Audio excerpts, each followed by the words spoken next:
Okay, well then, good morning. From home, can you hear me? Hello? Check that as yes.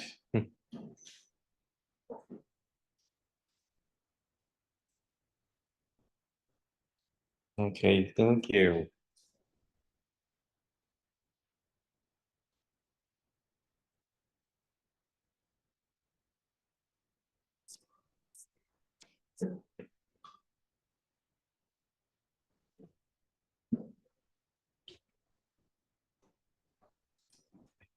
All right.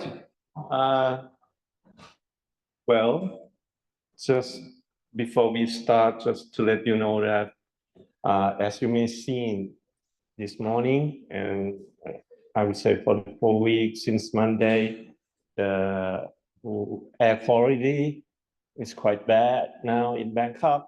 So make sure you know how to protect yourself, okay? And I don't know whether you have problem, but in my case, I got severe allergy and I got high blood pressure. So this affect me quite a lot. Anyway, I'm getting better now. If you ask me Monday, I just cannot do anything, just hate agent, bad things that happen to me. Anyway, just take good care of yourself. It should be better in a few days, I hope. So today we're gonna talk about integrity and encryption. And last week we talked about authorization, and of course by now you should be able to submit your assignment. And that should be right. You can submit your assignment already, right? Yeah, there should be no problems. And don't forget that you have to review 3 other persons, 3 colleagues. You also get your credit for that. Okay, let's get started for today's lectures. And today activity is about encryption, of course. So let's get started. All right, I start with simple questions. What is integrity? What is integrity? We talk about this in the first class, right? In the first section, we mentioned something about integrity. Still remember what is integrity? I say to say that you have security, we say we need the AAA and 2 I's, right? One of the I is integrity. And my analogy is that like this class, if we want to say this class is a secure classroom, integrity of the class means the strong wall that you can enforce people to get in and force them to do whatever you want. But without the strong wall, we say we do not have security. What? Cold? Okay. All right. So technically speaking, integrity means it's in the original conditions. Nobody can break the wall in. Simple as that. But to say we have integrity, that's another story. By the way, if you use this word with a person, it means honest. Honesty. Yeah, that's basically the same thing. So integrity with person means self-actualized, quality, conditions of being whole, complete, unbroken, undivided. Okay. Good person, basically. Again, if you use this same word, but we apply it to data, it means nobody changed the data. The data is being more undivided, unimpaired, unified. Nobody changed the data. All right. So let's try to understand it a little bit. I like to say story of integrity using these pictures. Okay. The question is, when you see these pictures,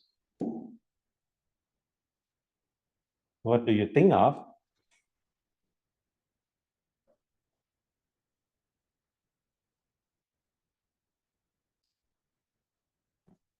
What do you see in these pictures? Different house? Mm-hmm. Anything else?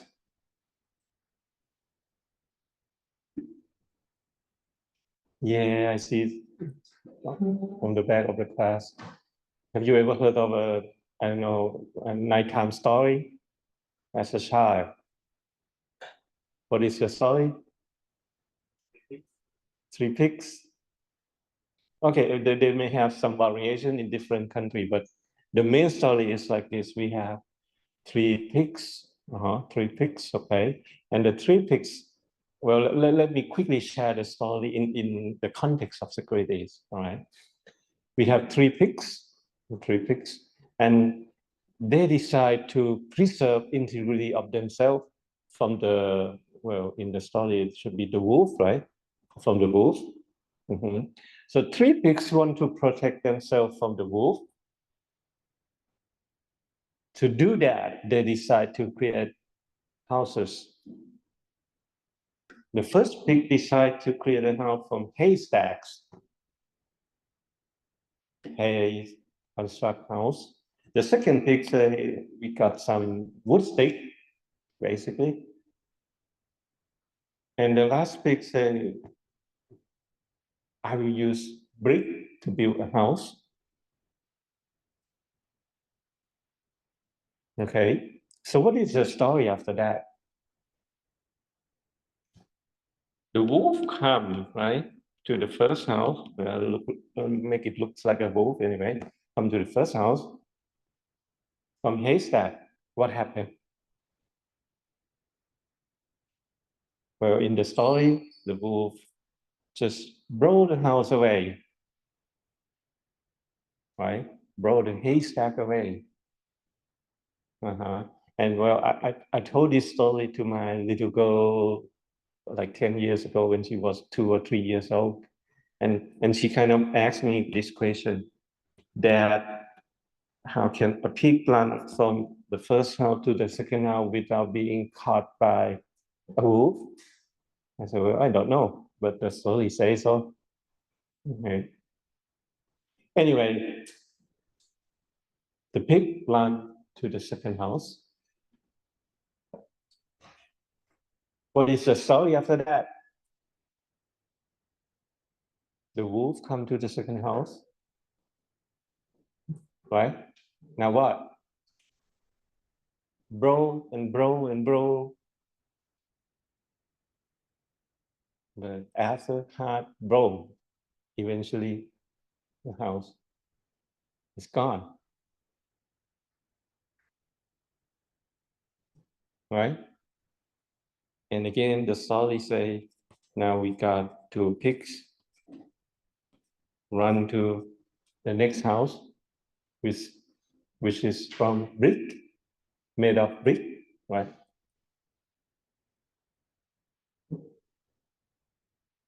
Now what happened? The wolf get to the third house, which is made of brick, and there's no way that the wolf brought the house away. Keep blowing, but nothing happened. Well, the story say, well, the wolf eventually get down from the top, right? And some variations say that the three little pigs got a pot ready on the stove, and when the wolf climb down, it get into the pot, and they have, I don't know what, wolf soup for dinner or something like that. Anyway, why this is a good story about integrity? Because the moral of story is, if you want integrity, yeah, come on in. Yeah. If you want integrity, either for yourself, for your data, whatever, you need some kind of hardware support. We just cannot make integrity by ourselves, not just like that, right? Integrity needs support.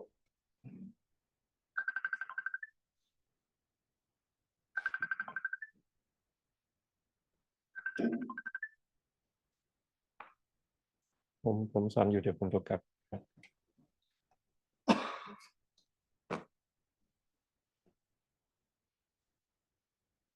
Okay, integrity needs some kind of hardware support.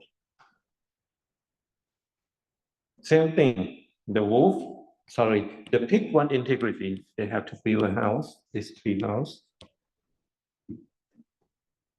And you may see that some kind of hardware support that we are talking about, some is stronger, some is so weak.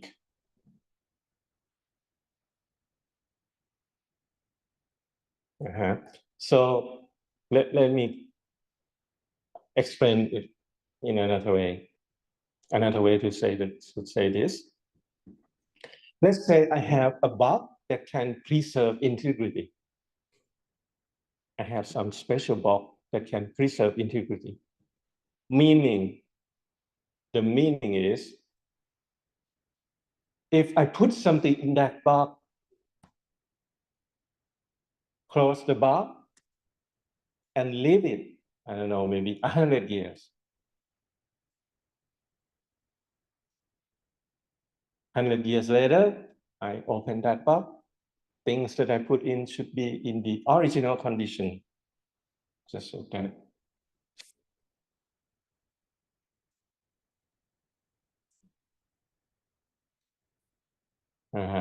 So we cannot have integrity without support. You say you want integrity, you need help. Like for this class, integrity, strong wall, the brick, whatever, the support that help us preserve integrity of thing inside and thing outside. Okay, that's the basic concept of integrity. We need some kind of support. Now, let's tweak this a little bit. In physical world, the support is obvious. You build some kind of building, some kind of infrastructure, some kind of strong storage like that.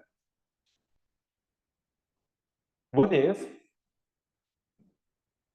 the integrity that we want to preserve belongs to data, belong to digital data? How can we preserve integrity of our data? What kind of support that we can get to preserve integrity of our data?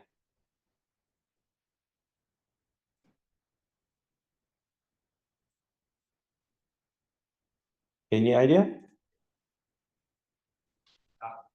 We have to admit that in doing the verification to allow us at that time like data on. Okay. All right. Yeah, that partly correct. Anyway, let me quickly summarize this picture a little bit before we move on. So integrity needs something. Okay, needs some help, some support to preserve the integrity. And if we want to preserve integrity of data, that means we also need some kind of hardware support. And my question is, what kind of hardware support that we can get so that we can preserve integrity of our data? And the answer might surprise you. It's basically some features of the processor to help you preserve integrity of your data. Let's start with something simple. Let's say we don't have any kind of hardware support. Integrity comes with something simple as trust.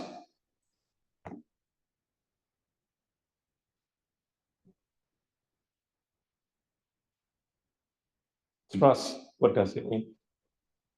If I say I trust you, what does it mean?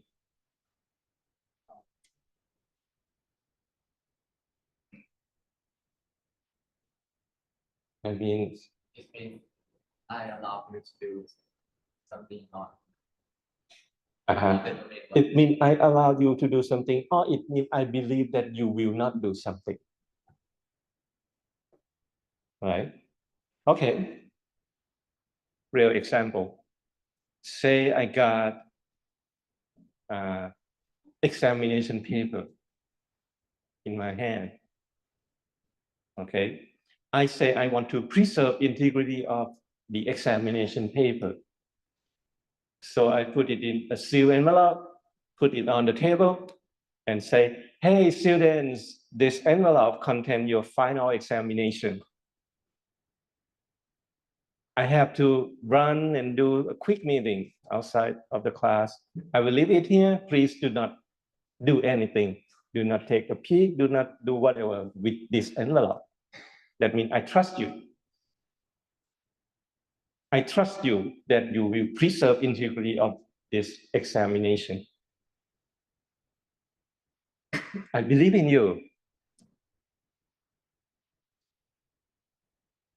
Okay? So that fundamental of integrity, trust. I believe that you will or will not do something. Make sense? So, again, the question in itself, can I trust you? Sure. If I leave an envelope with examination on the desk for a few hours, you believe in yourself that you will not somehow try to take a look or try to do something with it. Can I trust you?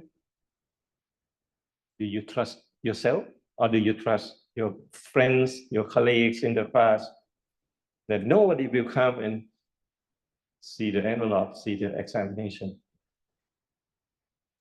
Well, maybe not, right? Can we trust anybody or everybody? The answer is, well, maybe not. Okay. If trust doesn't work in general,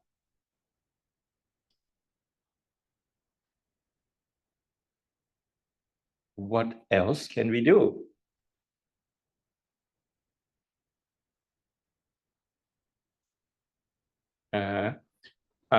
By the way, some computer systems rely solely on the trust model. In case you don't know, like in the past, we got operating system that rely on the trust model. If you use Windows before Windows NT or Windows XP, like if you use, let's say, let me pull some name. Like if you use Windows 95 or Windows 98, they rely solely on the trust model. What does it mean, rely on the trust model? It means you put something in your computer. You load some software to run on your computer. We just hope that other software will not try to access your data.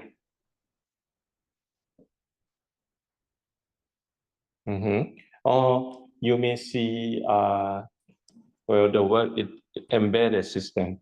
What is embedded system? One example of embedded system is that you see the air conditioning on the wall there. They got that microcontroller, the controller system. It also relies on the trust model. How? Like if this is the memory, they may say, oh, this part of the memory for the fan speed, this part of the memory maybe for temperatures. This part maybe, I don't know, for the humidity, like that. And we just hope that the software that do something with the fan speed will only access the fan speed, will not access others, like that. So the trust model, we believe that the software or the user that created the software will not do something bad. Or the primitive phone, the old cell phone. The old cell phone is like this. Oh, we got block of memory. Maybe the first block is for the phone books.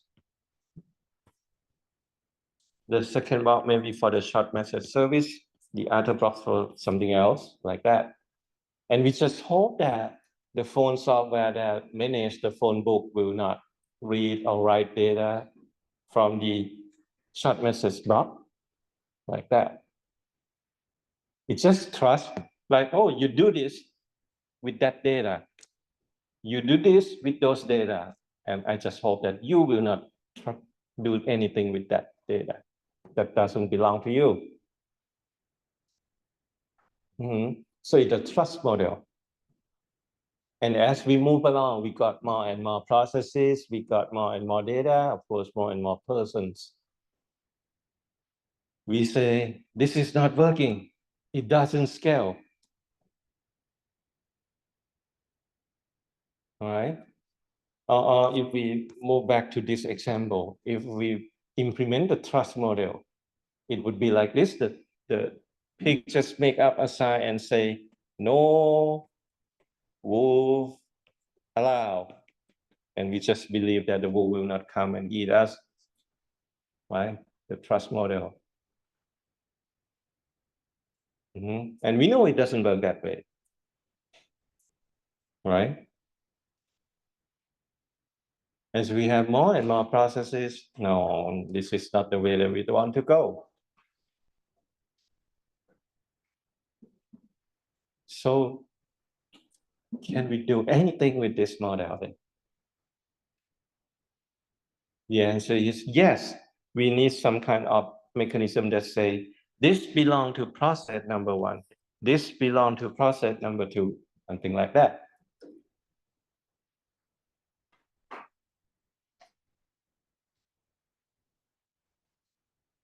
What kind of mechanism there? What kind of mechanism in your computer that can do this?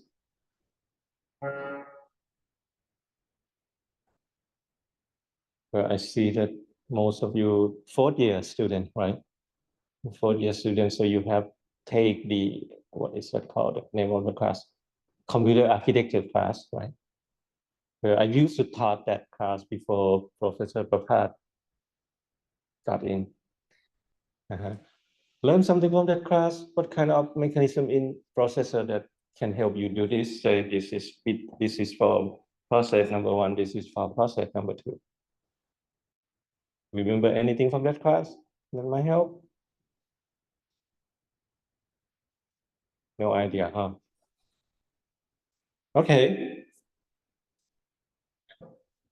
The idea is we want to minimize trust. Meaning I trust you, of course, but I trust you with boundary. Trust with boundary. One word that can explain this is the word sandbox.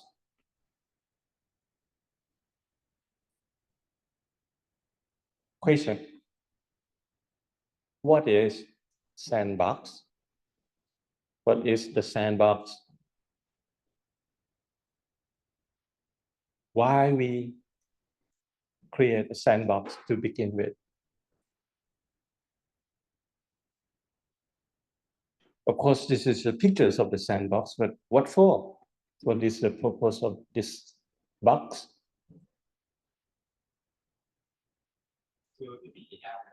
To limit the area for what? For whom?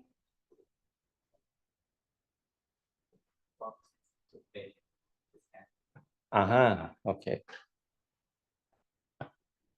Well, it might not be common to Thai culture anyway, but I saw this everywhere in, at least in United States and in Japan, several countries. They always have sandbox in the backyard or in public park like that. They have sandbox. And the idea is kids may harm themselves if we allow them to play whatever they want. So we make sandbox. We'll basically make a box and put the sand in, right? And call it a sandbox.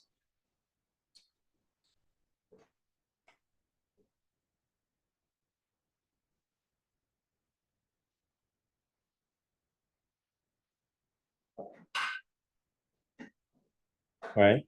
We make a box, we put the sand in, and we put the kids in.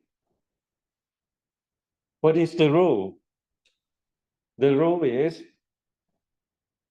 boy and girls, you can do whatever you want as long as you stay inside the sandbox. Put it in our context. I trust you to do whatever inside this area. Still trust, right? But now trust with respect to this boundary.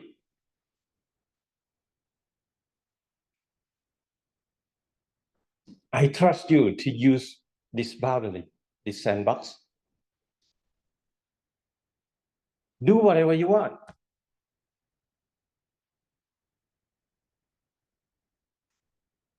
Still, it's the trust model, but with boundary.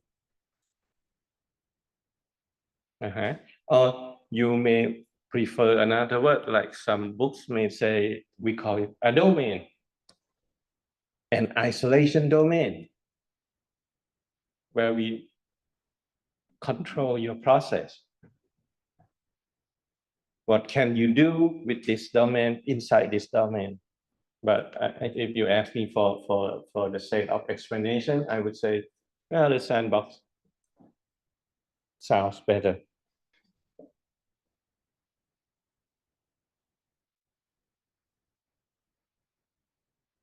So now we can minimize trust with the sandbox.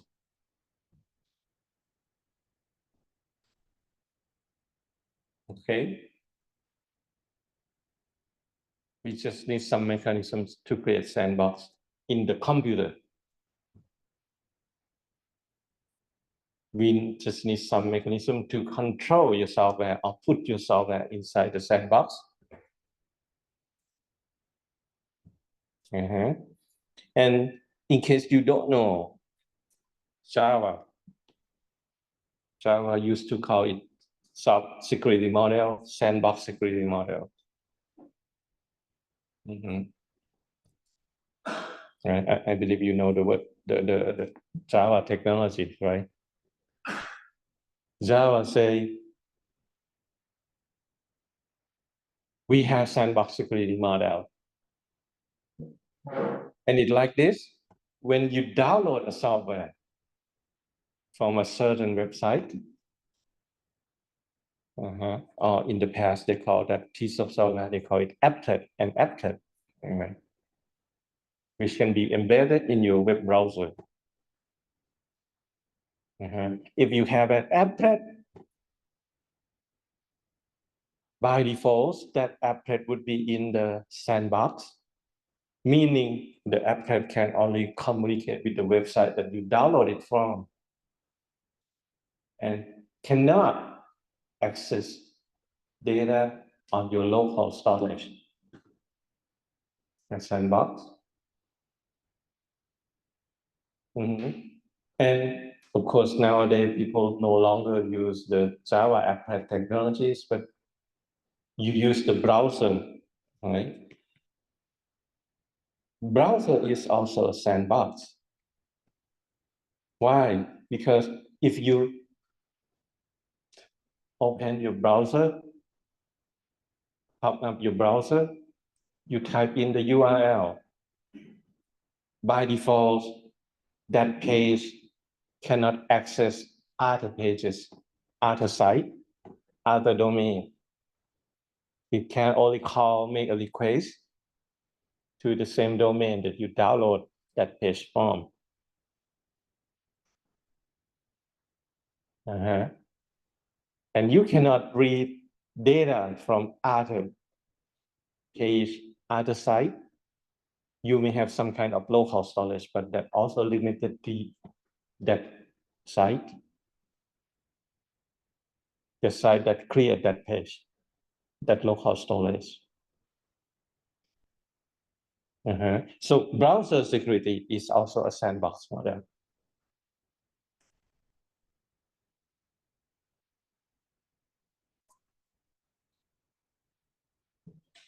Yep.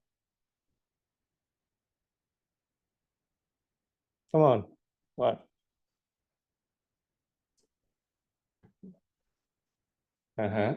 Well, in the past, they used applet technologies, and if you trust, the applet can do whatever. But if you do not trust, the applet would be inside the sandbox.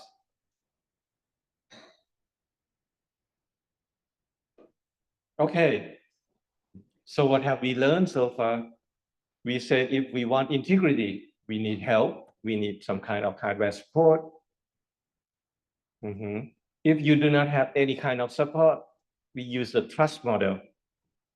I trust someone, I trust the user, I trust the software, something like that. As we move along, we say the trust model might not work, might not scale. So we say we maybe implement sandbox security model, meaning trust with boundary.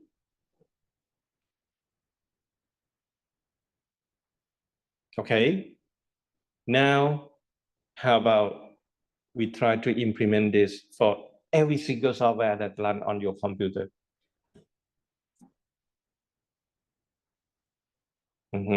So we need something, some kind of mechanism to do that. Oh, by the way, just to say it out loud, trust doesn't mean secure, okay? Just to emphasize on this. Trust doesn't mean secure. But most of the time people say trust means security. I'm kind of against that. Why? Because I say I trust you. I trust that you will not do something bad. But it doesn't mean that you will not do something bad. You may eventually do something bad. So trust doesn't mean secure. Same thing, if you think about it a little bit, nowadays, you download piece of software. It says this software is created by Microsoft. You say you trust Microsoft. Does it mean that the software that you download is a secure software? No. Because even though it's created by Microsoft, it might have security issues, right? So trust doesn't mean secure. But most of the time people say trust is secure, and I kind of say, no, you don't understand security. But of course, security built on trust, okay? So we need some kind of mechanism to say that we can create trust for every single piece of software, like that. How can we implement sandbox for every processes in your computer?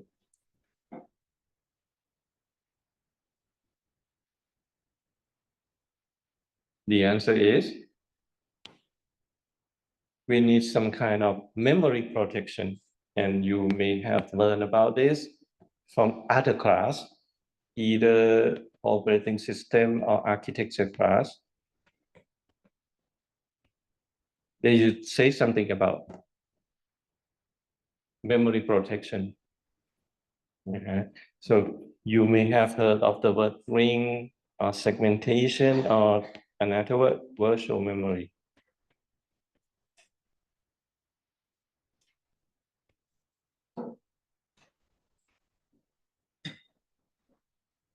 What is virtual memory?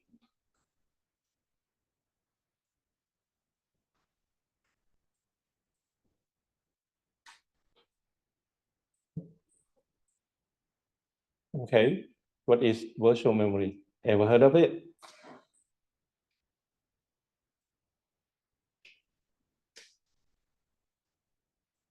Come on, have you ever learned anything about virtual memory?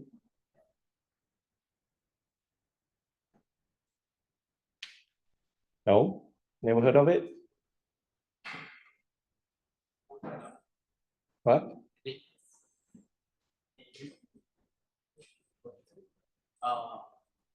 When we run application, each application have to take all the memory, but so we made a virtual memory to separate the memory in the of the real memory to make up the virtual memory for this application. Okay. So what is the benefit of virtual memory then? So we can make partition of the memory. That's it? Just to partition the memory?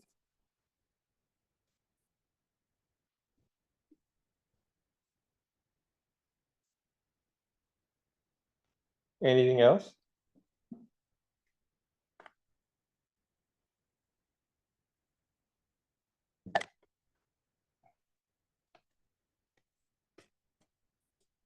Okay, anyway, well, if you ask me, I kind of hope that you learned this from other class, but just judging from your reaction, maybe you didn't really learn it from another class. Okay, so I do it then. Quick version of virtual memory. Okay, let me maybe pull up an empty page and I can draw it. Okay, here we go. All right, sorry. There are two words here. First one, we call it physical memory. Another one, we call it virtual memory. Virtual memory. So physical memory, basically, it means the RAM that you got in your computer. To make it simple, let's say you got 4 GB. You got 4 GB of memory in your computer. That's the physical memory, right? So when you buy a computer, you say you've got 4 GB, 8 GB, that's physical memory. But for every process that you create, like let's say you use a word processor, and we need some memory. Let's say you start another process, maybe a spreadsheet. Spreadsheet says we also need memory. Technically speaking, what processors say we need 4 GB of memory. Spreadsheet say we also need 4 GB of memory. So what does it mean? We start what processor? We start spreadsheet. Both say we want 4 GB of memory, but we only got 4 GB of physical memory. So technically speaking, it is impossible to start word processor and spreadsheet at the same time, right? because they both need all the memory that you have. But in reality, we know that they didn't want all 4 GB of memory at the same time. So virtually, what say we got 4 GB of memory. Spreadsheet say we got 4 GB of memory. But the idea is we cut physical memory into small pages, and we kind of map, okay, the first page of word processor maybe point to this page. The first page of spreadsheet maybe point to this page. So it kind of share the physical memory by cutting the big physical memory into small pages and assign pages to each process. And of course, as we move along, you would say, oh, they want more and more and more memory. So it used more and more and more and more. Eventually, we got no more physical memory for the spreadsheet, right? Because if we keep using word processor, it would need more and more and more memory. So what they also do is that they got storage, and they say, okay, let's swap some part of this, put it on hard drive, like that. So virtual memory basically allowed you to use memory larger than the real physical memory, in a sense, by using swap space on hard drive, or some operating system may call it a page file. Like your computer may got only 8 GB of memory, but every processor we want 4. But wait, you start what? 10 processes. You watch video, you do word processor, you do whatever at the same time. So it needs a lot of memory. How can that possible? We borrow space from the storage, from the hard drive, plus the physical memory, and do some kind of management like this. And we feel that every piece of software can use 4 GB of memory. Okay, this is virtual memory. This is virtual memory. So there are several benefits that virtual memory can do, right? The one that I just told you, now you can access memory more than the real physical memory that you have.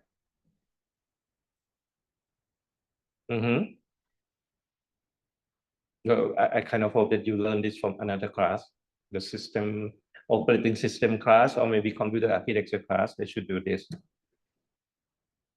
What else? Well, you may have heard of the word memory relocation. Memory relocation. Okay, let me write that down. First one is you can use larger memory. Feel that you have large memory. The second benefit is they call it memory relocation. Okay, that has nothing to do with us anyway. Relocation means, oh, now address zeros for this process map to somewhere, and address zero of this process map to somewhere, and if it's 2 different memory space, and that get us to the third benefit, which is security. Why? Now, your memory is not my memory. Meaning you write something to memory address number 5, it's your number 5, not my number 5.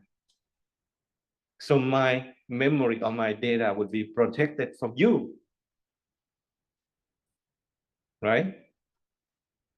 So let's get back to, we don't have that pictures, but it's like this. Process number 1, we got our own virtual memory. Process number 2, we got our own virtual memory. So process number one can do whatever with its memory, and process number two do whatever with its memory. And now there is no way that process number two do something with the memory of process number one. Sandbox, right? Your process, it is your sandbox, your own memory. My process is my sandbox, my own memory.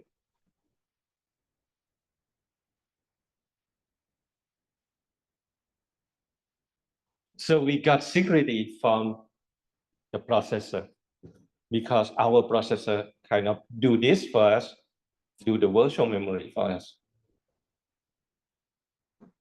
Well, you have to program it properly, of course, because when you first start your computer, they didn't turn on the virtual memory system. When you first start your computer, it's just physical memory, no virtual memory. And that the process that you kind of boot or start your operating system, during the boot process, the operating system set up the page table for each process and flip to the virtual memory like that. So that's when you start your computer and you say, oh, why it took so long? Partly it has to do something like this before start other processes. So it security in a sense, it sandbox in a sense.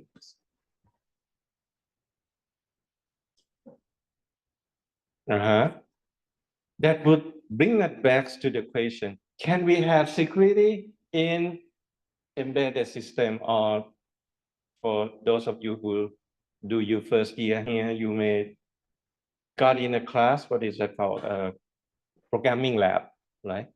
That you use the Arduino device, right? They still use it.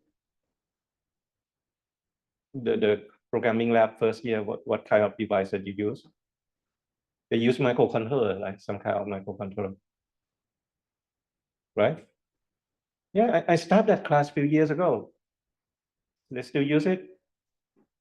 No? So what kind of microcontroller that they use today? What? You don't have that? Okay.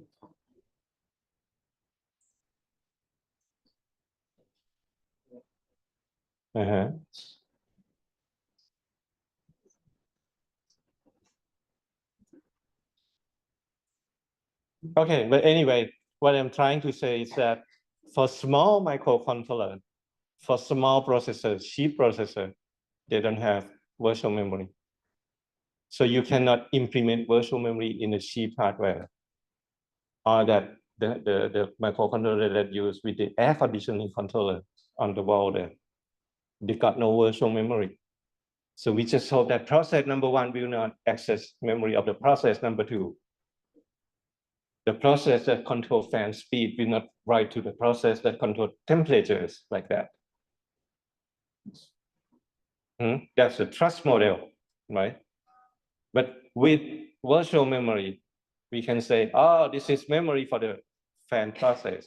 This is the memory for the temperature process. And they cannot interfere with each other.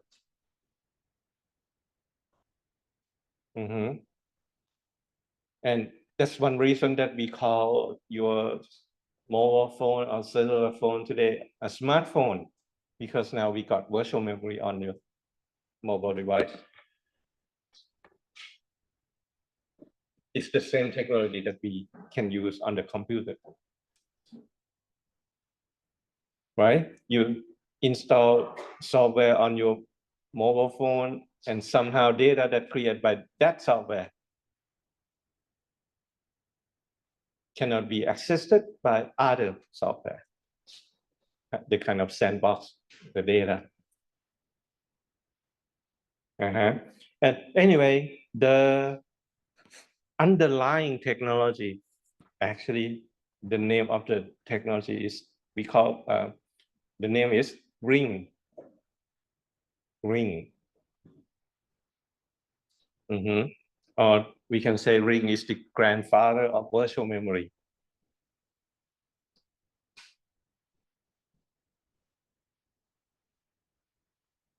How? Well, just some history behind this. We got one operating system in the past that we call it Multics. The name is Multics. Again, grandfather of the Unix system, the Multics system. The Multics system say we have seven layers of ring. And the rule is like this. The inner ring, for example, number 0, the inner ring, can do whatever it wants. But for the outer ring, let's say ring number 1, ring number 1 can access the outer ring, but if they want to access the inner ring, they have to do some kind of special call to access the inner ring. Or you may have heard of the word system call. If I want to do some privileged operation, meaning inner ring, I have to do system call and ask the inner ring to do something for me. So the ring, technically speaking, is the sandbox model. And as we move along, the ring changes from evolve, I would say, evolve into virtual memory.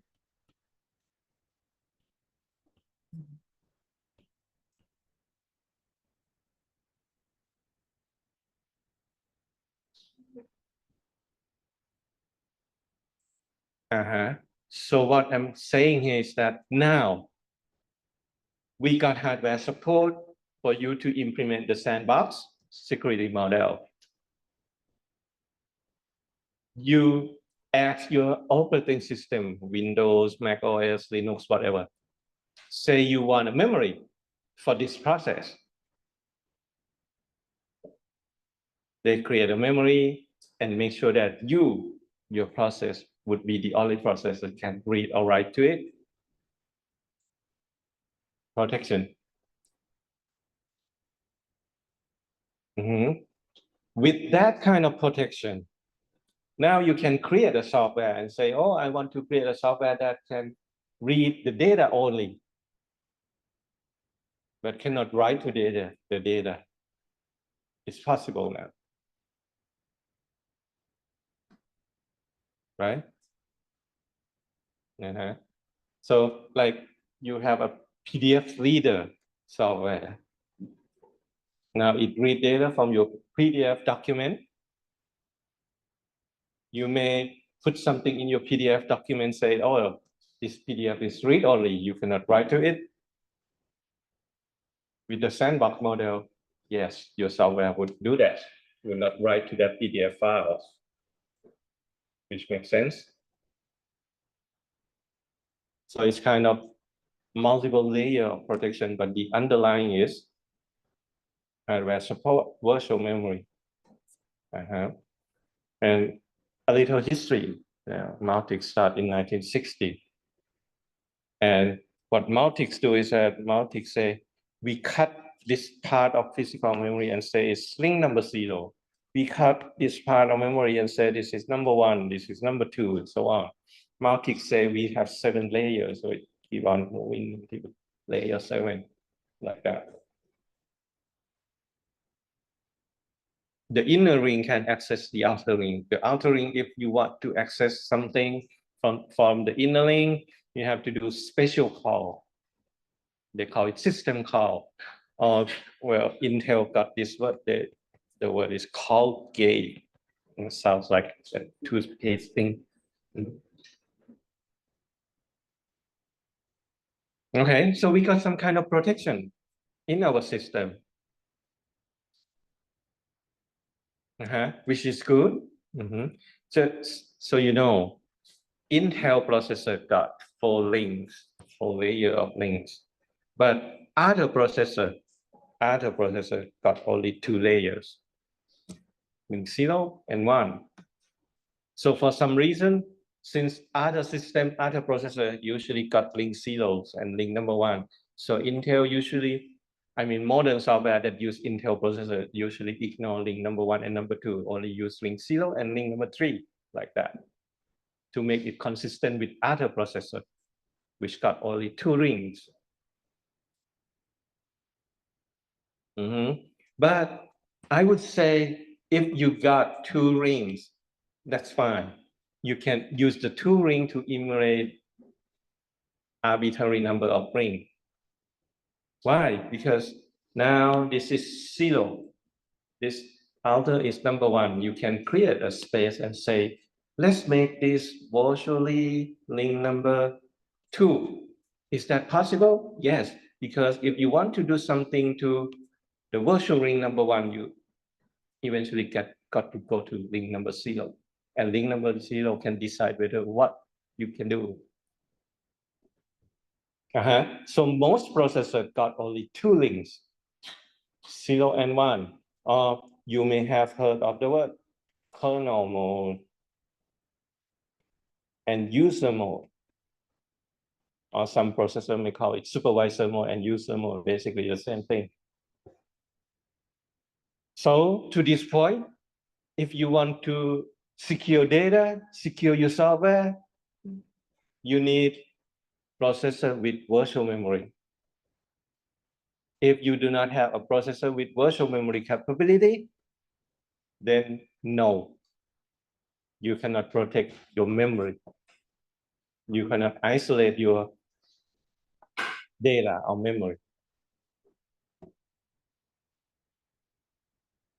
All right?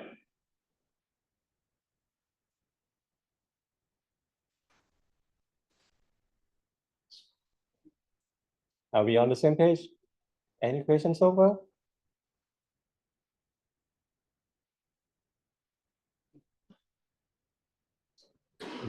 Again, in physical world, you want security. We need some kind of boundary, integrity.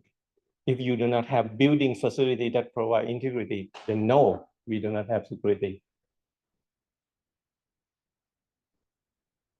Right? In computer world, to make boundary, we need support from the processor. For memory protection, to create boundary, say this memory is mine, that part of memory is yours. The contemporary mechanism is virtual memory. They allow us to do that. Not every processor support virtual memory.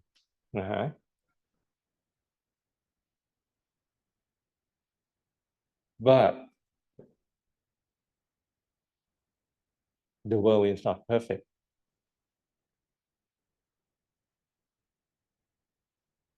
What does it mean? Well, there are certain cases that maybe we do not have any hardware support. For example, I send an email to you.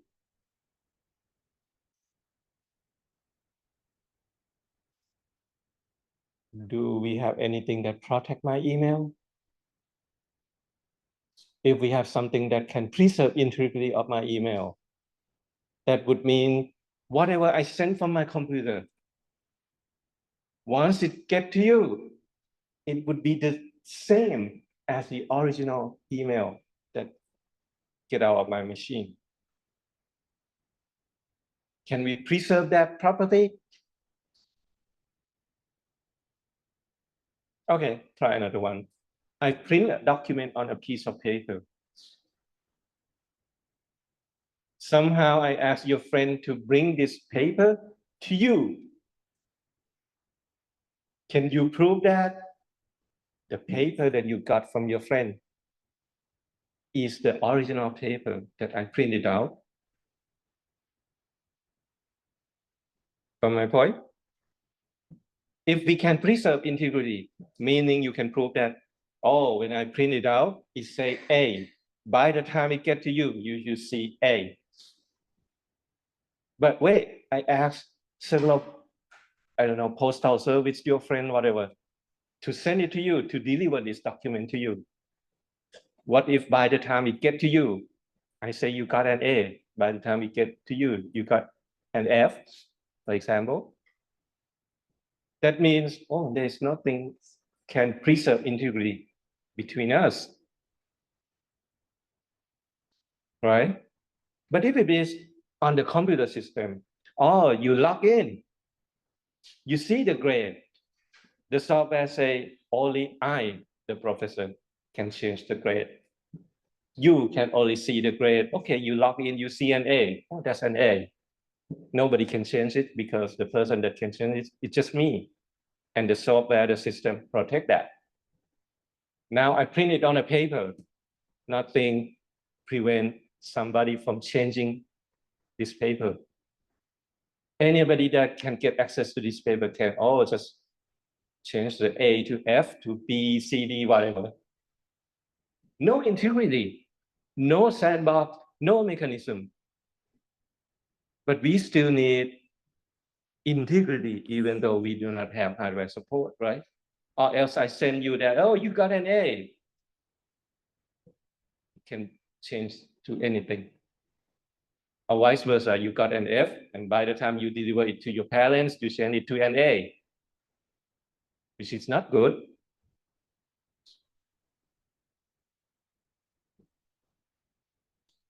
All right, same thing. I put it in a USB drive, send the drive to you, or send you an email or whatever. It can be modified by anybody. So we need integrity even though we do not have some kind of hardware support, right? If we always have hardware support, that means you want to see the grade, take my computer, right? Impossible. We cannot always do that.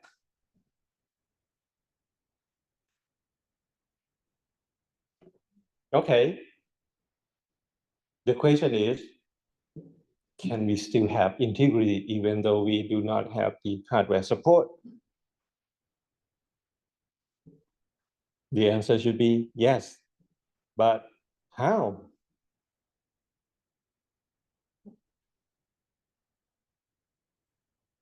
So how can we preserve integrity even though we do not have a hardware support?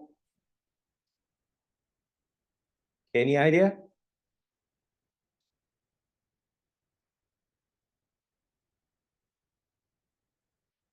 I print a grade for you. How can we make sure that the paper that I printed out, once it got to you, it's the same paper?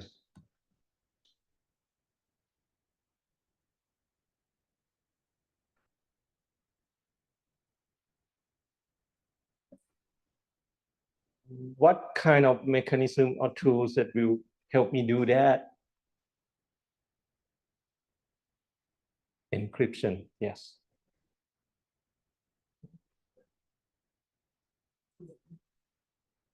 So technically speaking, encryption is just a tool that will help you preserve integrity.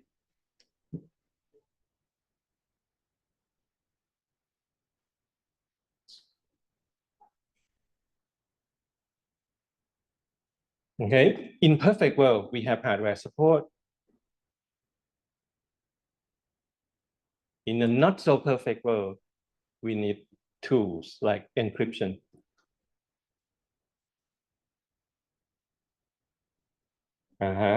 So this is how it works, right? I print a paper out, I put some kind of encryption to the data in this paper. Once you got this piece of paper, you do some kind of calculation and you say, hey, this is the original paper that I got from the professor. Because I can verify with the encryption tools, with the encryption software. Now we can verify integrity of the data. That's the idea. We change from hardware support to some kind of calculation, in a sense.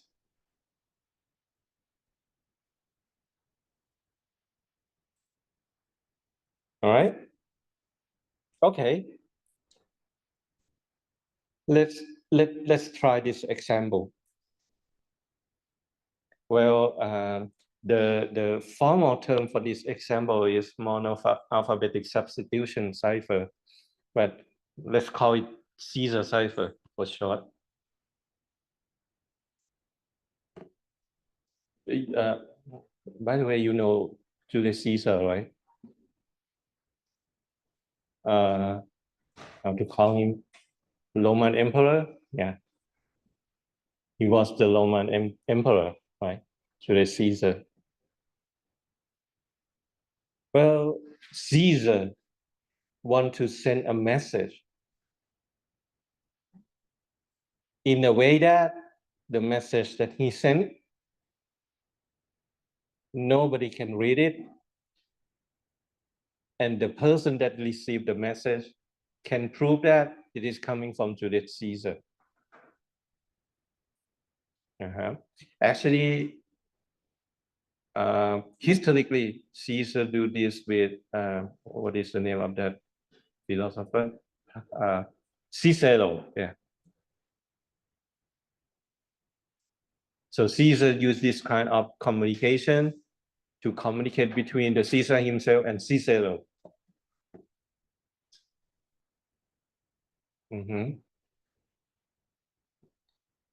So it's like this. Caesar would make a line of letter. Of course, this has modified to English, but back then it's Roman characters. Okay, let's make this. So we write A to C. Yeah. And let's say our key is the word security. So we write down our key securities and we fill the missing characters, like, oh, we do not have A, so put an A. We do not have B, so put an B. We already got C in SEC, the C here, so we skip the C and so on until you got these two lines. So this two lines is the encryption cipher function, basically.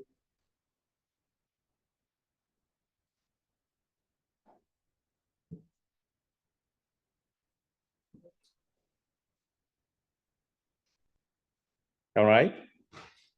And when Julius Caesar say he want to write something, like he want to write the letter H, he would go with Y. If he want to write an E, he would write R. Right? If he want to write an L, he would write an F, like this. So what is this word? If you have to decipher it, just reverse the function, right? So Cicero would again create these two lines. He sees a Y, he would go to the Y and look backward to the original letter. So what do we get?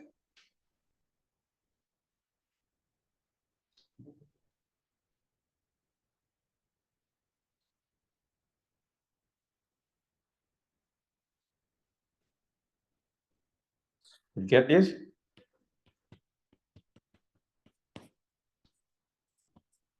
Right?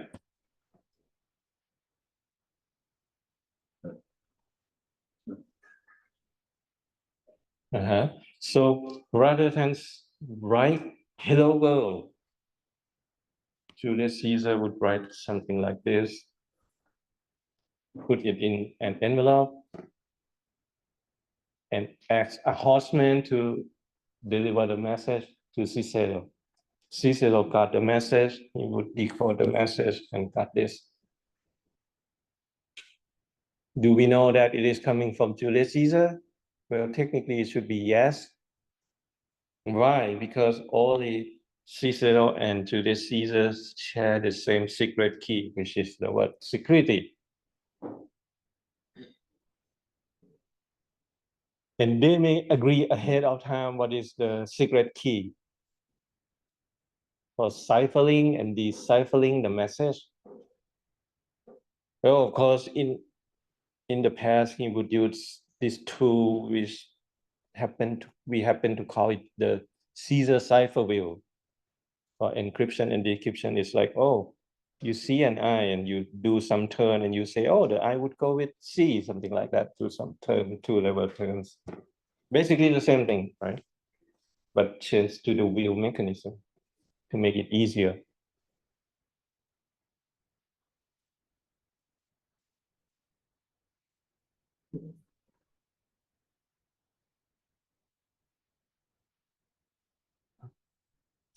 Is it good? Do you think this is a good way for communication? A good way to preserve integrity in our communication?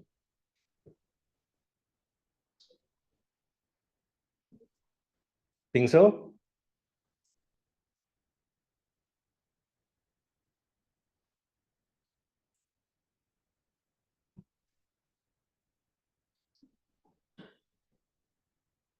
Why this is not perfect? Okay, let me ask this. If you happen to be a bad guy, you want to know what Caesar want to say, you somehow capture this, what can you do?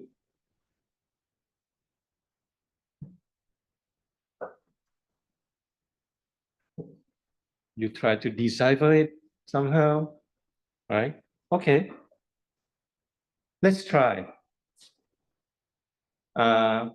Just so you know, encryption is not perfect. You may have heard that people break encryption several times, and this is how. Like for the Caesar cipher, we know that in English, some letters are used more frequent than others, right? We have few words that use Q, J, something like that, very few words. And we know that some words tend to use A, E, I, O, U. We know that some characters are used more frequent than others. All right. So what if you capture a letter from Julius Caesar and you see this? Even though you have no idea what is the key, my question is, can you break it? Can you break this message? Okay, I'll let you type for a few seconds. Think about it a little bit. If you have to break this, how would you do?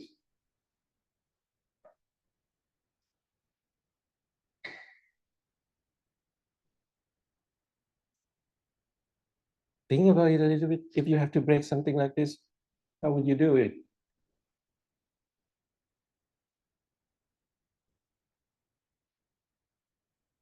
Yes.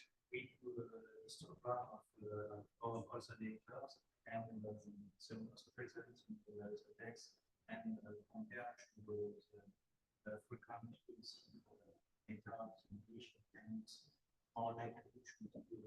Right. Right. Yes. Yes, you got it. Thank you. So for those of you who cannot hear your colleague, basically he suggests that why don't we count the frequency of letter that used in this one? The most frequent likely to be an E, which is used more frequent, right? Or I propose another way to do it. Let's say you got 3 letters. You know a word with 3 letters, starting at the beginning of a statement. Think about it, 3-letter words at the beginning of a statement. It can be either article the or wine or you or what she, she or what else. Only few words that got 3 letters and can start at the beginning of your statement, right? Similar things. Wait, I got two letters in the middle of a statement.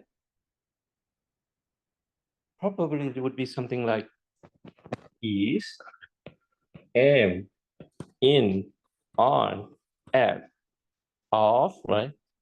Only few words with two letters that can be in the middle of a statement, right? So that means the longer you got the message, the ciphertext, you can match the pattern and eventually break it.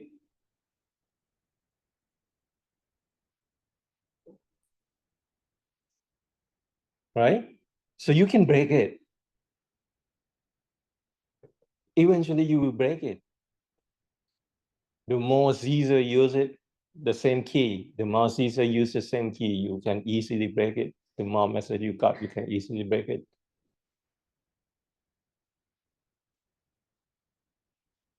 So what I'm saying here is that encryption in general are vulnerable to statistical analysis of processing power. If I give you enough time and enough processing power, you can break anything. Agree? Right?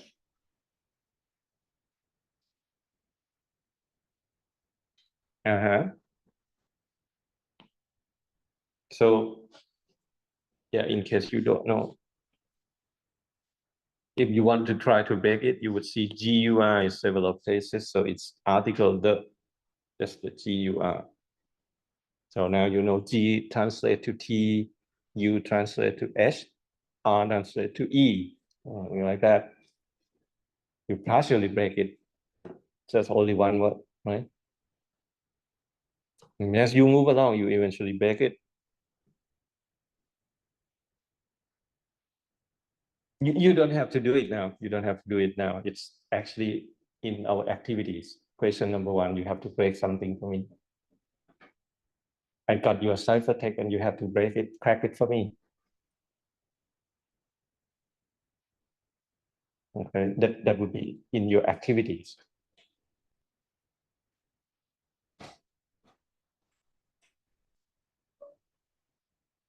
Okay, so if somebody asks you to encrypt something and you say, I encrypt it, I use encryption, I use cryptography and I'm good, I say no, not always.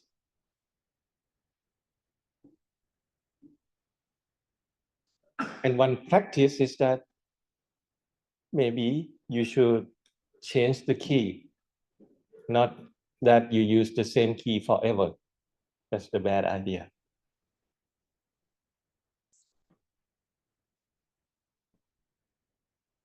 All right. So these kind of encryption has been tweaked and changed and reshaped several times. So at one point, we say we got about 3 or 4 kinds of encryption.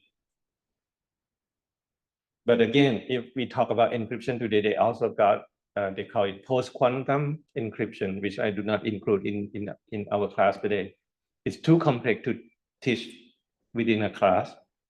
And if you do not have to use it, so just forget about it. But this is the basic encryption that you should know. So I put it in the slide for you.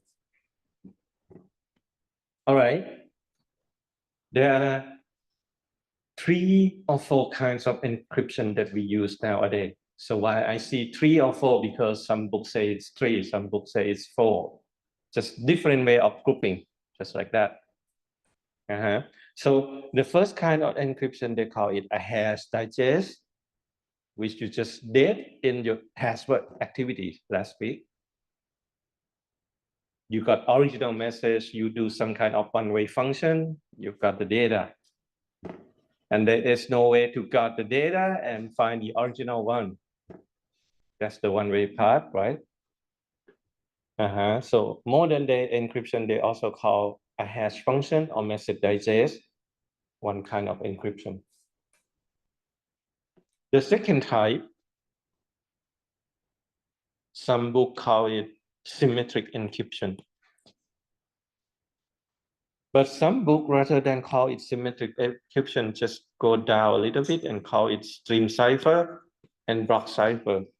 So the book that say we got 4, they basically separate stream cipher and block cipher from symmetric encryption. But for security book that say there are 3 kinds of encryption, they basically group the stream cipher and block cipher together and call it symmetric encryption.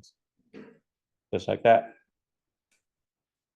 So it depends on how you group them together. Right? So let's use 3 kinds of grouping for now to make it easier for the explanation. So hash function or message digest, you got a text, you apply a function, you got some kind of hash values, which there is no way back. That's the hash function.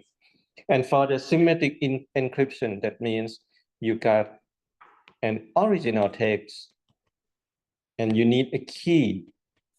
You do some function that apply the text and the key. And you get a ciphertext. To decode it, you also need a key to find the original one. Reversible, in a sense. And we call it symmetric encryption because the same key can be used for both cipher and decipher. You use the same key for encrypt and decrypt, same key. Okay, and for the asymmetric encryption, it's like this. We got 2 keys.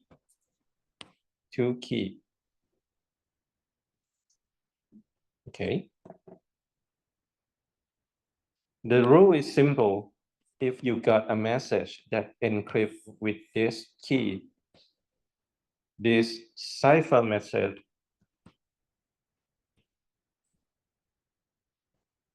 can only be decrypted with the associated key. So key now is a pair of key, one for encrypt, one for decrypt. That's the asymmetric part. 2 different key, 2 different key pair, one for encrypt, one for decrypt. It's like that. Okay, now we will take some time to get into the detail of this, because I think it's fundamental to encryption. Okay, let's have break before we continue, just to refresh yourself a little bit. I see some of you still not wake up yet, so wake him up and get him some drink so he can continue with our class. Okay, we have 10 minutes break and we continue with our class after that. All right, go refresh yourself a little bit. We got important stuff and I want you to wake up before that.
All right, let's continue with our class so that we have some time to discuss the activities, right?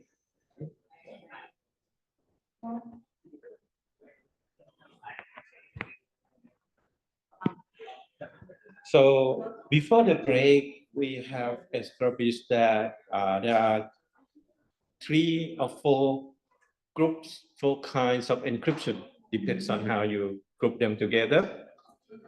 We have message digest, we have symmetric encryption, and we have asymmetric encryption. So let's get into the details a little bit so that you know what is it and how to use them properly. That's the idea. All right, it is like this. For the first kind of encryption, message digest. Okay, come on in. Yeah.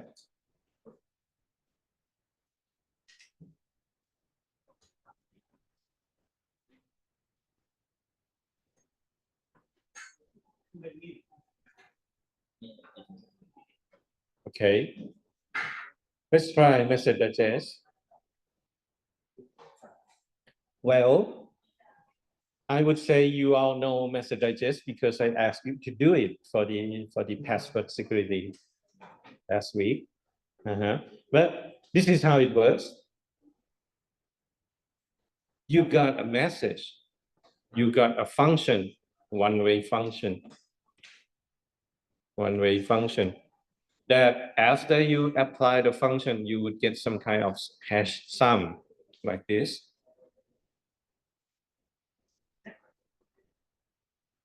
All right. So one-way function got some kind of hash sum. And technically speaking, there is no way to go from the sum to the original input. Why? Because if you think about it a little bit, input can be anything.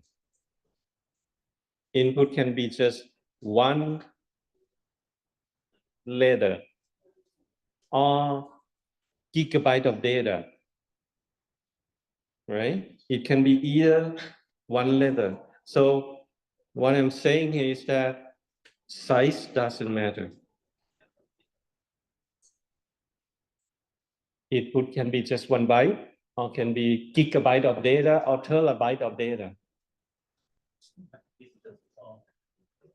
And even though you use terabyte of data, once get through the hash function, you always got a fixed length string. So this is fixed. So mathematically, this is a function from infinity to a finite set, right? Because input can be anything. But output, you've got a set of characters as an output.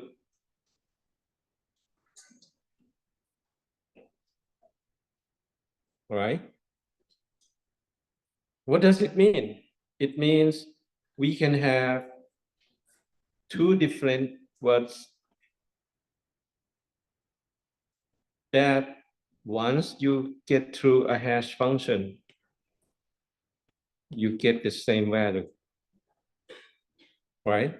Because now we got a function from infinity to a finite set. So eventually 2 different input would give you a same result.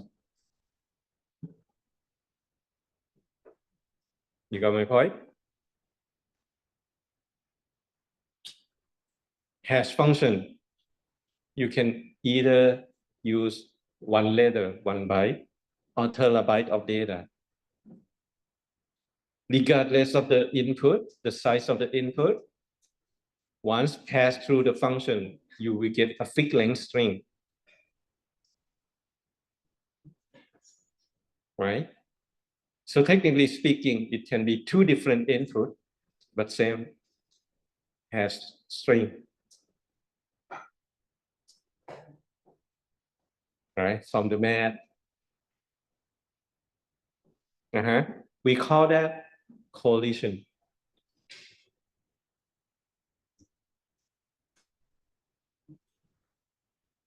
So with hash function, we got two problems. Now we got collision, meaning different input get the same hash value. And another thing is, you got a hash value. You don't know the original value. So there is no decryption or decipher. But why we say it can preserve integrity then?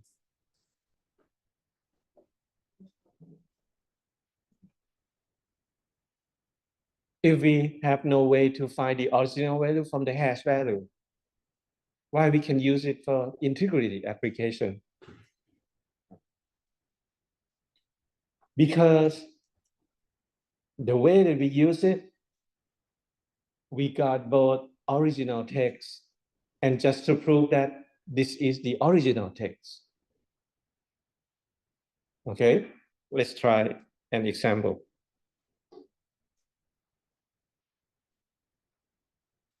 Let's say I want to download a piece of software. In this example, I download a DVD of Linux distribution, Debian. I want to download Linux, which is about, I can only remember, maybe few gigabytes. When I click download, chances that it would send me to nearby server, or we call Miller site. What is a Miller site? Like, technically speaking, they distribute this software in United States. But when I click download, rather than download directly from United States, it would say, oh, we got copy of this software, maybe in Korea, in South Korea, or maybe in Japan, for example. So when I click on it, it would say, oh, I'm coming from Thailand. My IP address say I'm from Thailand. So it sent me to server in Japan so that I can download it faster. That's the idea of Miller site. We have the original server in the United States, but when I click download, get to the nearby server, in this case, Japan. Which is fine. Or the next time I click it, it may send me to China, even closer. But I want to download it from United States. I know that the original copy is in United States. What if I click download? It sends me to China. But some bad guy in China may change that software to malicious software, replace it with something bad. So I click download, rather than get the original copy, I get the bad copy from China. Bad, right? So how can I prove that the copy that I got from China is actually the original copy, the same one as the one that in United States server? They would give me some kind of message digest value. So I click download and click download from the original server. I click download here. It download from China. So I got a copy from China. I do the hash function to this copy. And I see that, oh, the hash value is the same as the value that they post on the original website. It means the copy that I got is the same one as the original copy in United States, right? So I just compare this value with the one that they post on the original website. I got it from you, but I know that it's the same copy because the hash function, once do the calculation, I got the same value. So we can use it for integrity application, prove that nobody changed it. This is the original copy.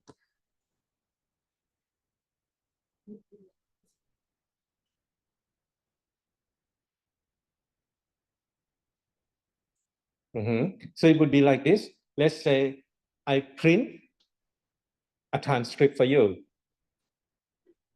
To verify that this is the original transcript, you then do some calculation, hash calculation from the document. You got a value. I say, if this is your transcript, the one that I sent to you, the value should be the same value as the one that I post on the internet, for example.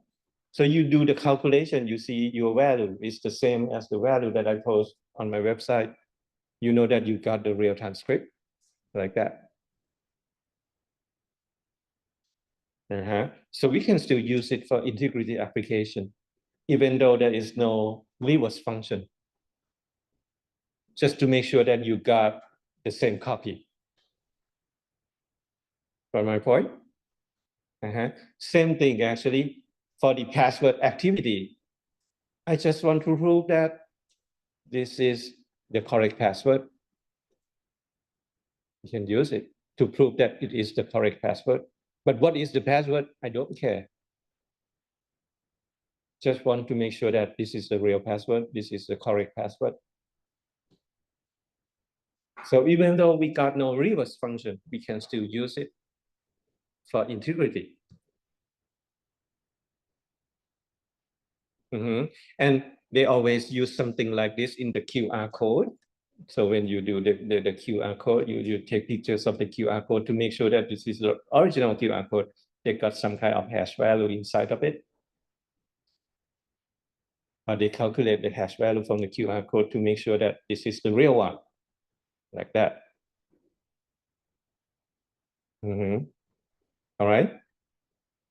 Okay, so this is the first kind of encryption method like this. Somebody some professor or some security person say, this is not an encryption. But several books say this is a part of the encryption anyway. All right, and these are some algorithms. And I would say, don't use MD5. If possible, avoid the SHA-1, the SSA1, because they are too short for modern application. Too short means you can easily find collision value. Okay. All right. Let's move on to string cipher. Well, it's gonna take several minutes to explain this, but okay, let's give it a try. This is quite long, but give it a try.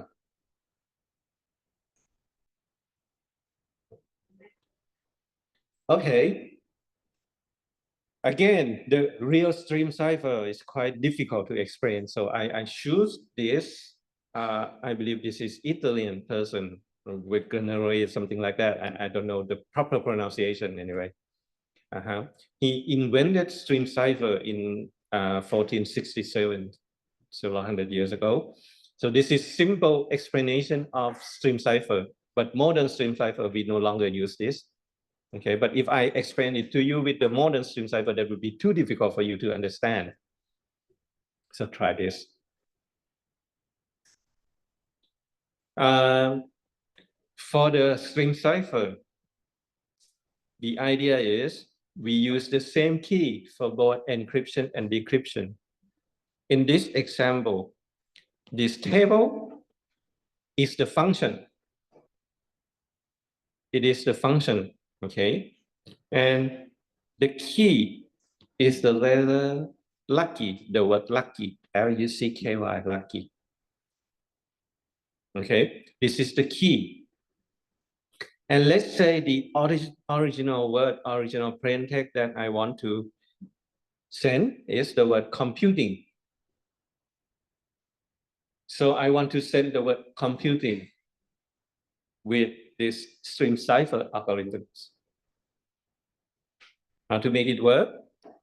Well, the printing is longer than the key. So first thing to do, you extend the key to match with the size of the original text.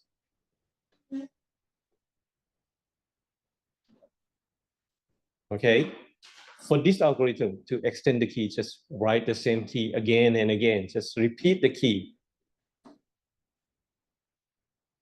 Well, modern encryption, they have several ways to extend the key, like they may do some calculation of the first two letters and generate the next key, something like that. Well, okay, to make it simple, just write the key again. All right. Now, let's do the encryption. The letter L, the key L, match with letter C in the plain text. So let's take a look at an L. Let's change the color a little bit. Maybe white is better. Okay, L over there and C over here. The intersection of L and C give you an N. So we got an N. Got it? Okay, let's try another one. U, the key U, meet with the plain text O, the letter O. Okay, we got U over here, and we got O over here. The intersection would give you an I.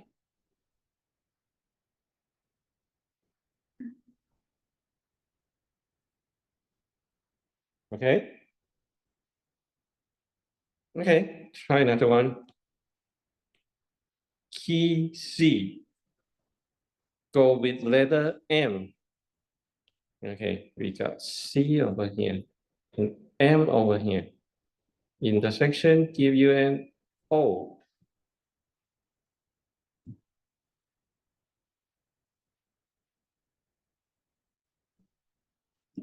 You see how it works, right?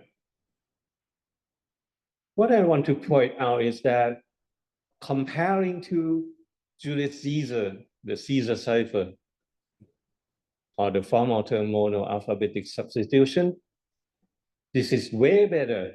Why? Because now you see the ciphertext like N. N can come from any characters, depending on the position of the key, right? There are several things that can give you an N, depends on what character match with what key. Unlike the Caesar cipher, you got an N, you know that only one character can translate to N, right? You got an I, you know that only one character that match with I. But with this string cipher, I see an IN, it can be anything. So without the key, I know nothing, right? And different position, like if we got a letter C in the middle of the text, if it match with Y, the key Y, it can go to other characters.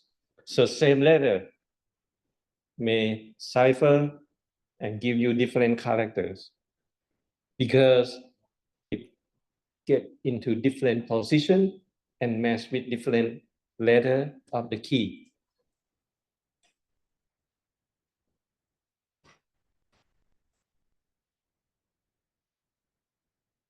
So original text, one character can go to any character, depends on the position that match with the key.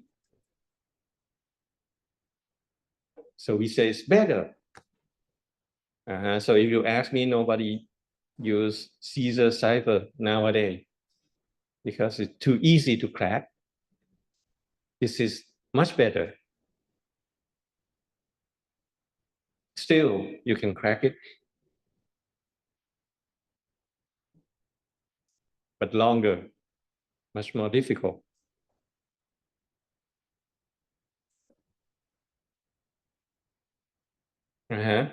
Anyway, mathematically, this can implement with finite state machine, if you know what it is. You can implement this with finite state machine, meaning you just use simple combinational logics with some state. You can create a hardware to crack it easily, to do the encryption easily.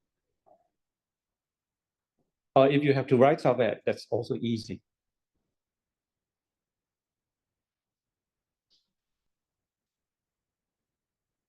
Again, string cipher. The idea is you extend the key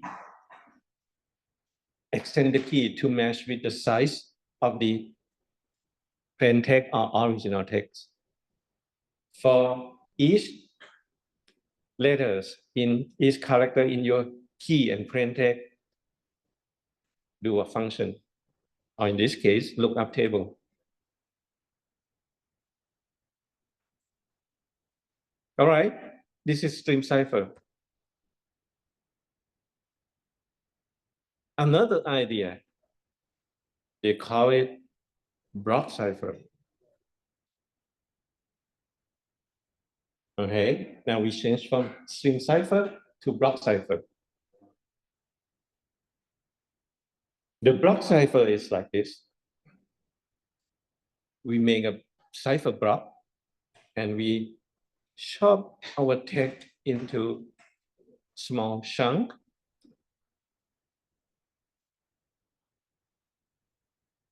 Okay, let me try to explain this. So we have symbol algorithm, the Wheatstone Playfair cipher, early kind of block cipher. Again, we no longer use this, just that it is simple to explain. We still use the concept of block cipher, but we no longer use this algorithm. The contemporary algorithm is much more complex anyway.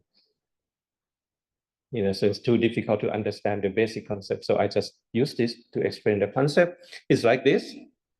We make a cipher block. This is the cipher block.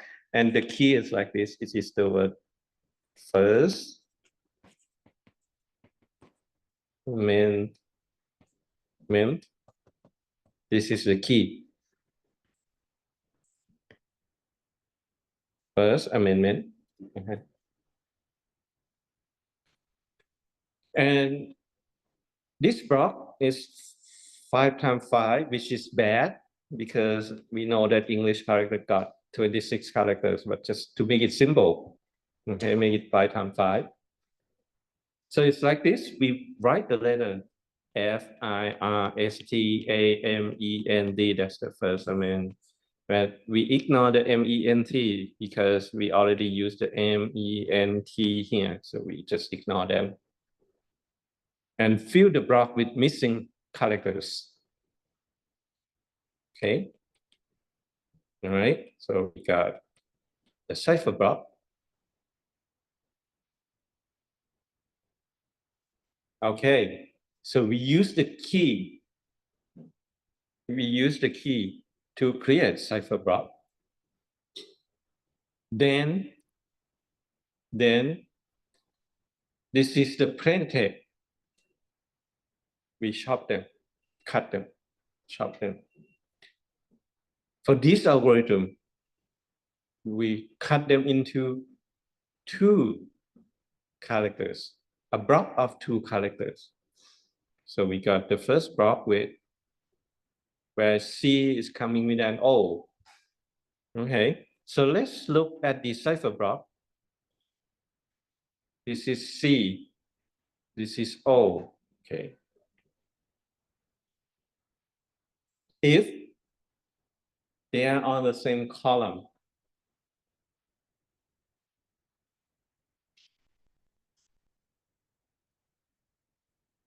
just move down. So you got O and W. Okay, let's try another one. Let's try another one. M and P. This is M. This is P. Okay, like this. You've got M and you've got P. If you can make a block like this, you load it clockwise. M, you load it clockwise, you got an E. P, you load it clockwise, you got an O. Okay, and repeat it again. Now you got what? U and T. It's on the same column, so you got C and D, and so on. So the difference is for stream cipher, you extend the key. For each key and plain text characters, you do the function. For block cipher, you use the key to create the cipher block. Now you cut the data into smaller chunks. For each chunk, you put it in. You get a block out, a block in, a block out, a block in, a block out. So different mechanisms.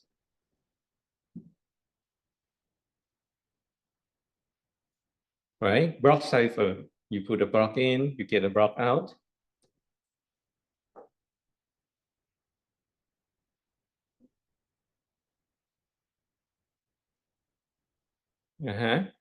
Let's do the analysis a little bit. I got a letter C. What will be my ciphertext for C? The answer is, it can be anything, depends on which block I am in. Got my point? C come with an O, so I got one kind of output. If C come with another characters, I got different output. So block cipher depends on who is in my block. I will get different output. Stream cipher, it depends on where am I? This position I match with that key, with that letter in the key, with that character in the key. So I get different output, depends on the position. Block cipher, I get different output, depends on who is in my block. See the difference? In my block, I come with an O, so I got one output. In my block, I come with another character, and I got different output. Stream cipher, oh, I'm here, I match with that key, so I got this output. Oh, I moved this character a few bits, a few bytes. Oh, I matched with different key, so I got different output. So people sometimes claim that block cipher is much more difficult to crack, more secure in a sense.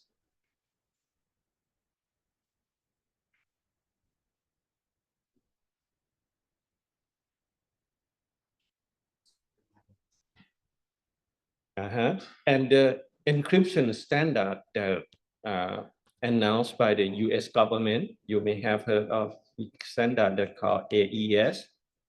Ever heard of it? AES, Advanced Encryption Standard. It's also a block cipher.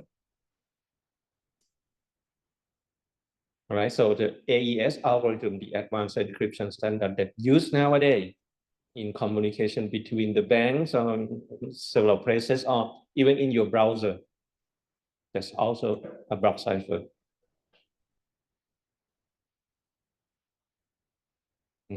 So we got AES, DES, which is the previous standard. They are block cipher, which US government claim that it is difficult to crack.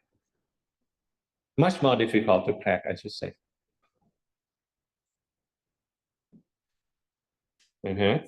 And stream cipher, well, technically speaking, should be easier to implement.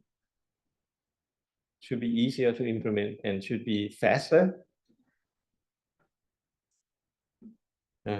Some variation of stream cipher actually you use with your wireless network. So when you connect to the wireless and they got some standard they call WEP, WPS, or whatever standard that you use, they got some variation of stream cipher in it. In the sense that you capture a radio frequency from your Wi-Fi device, it's encrypted.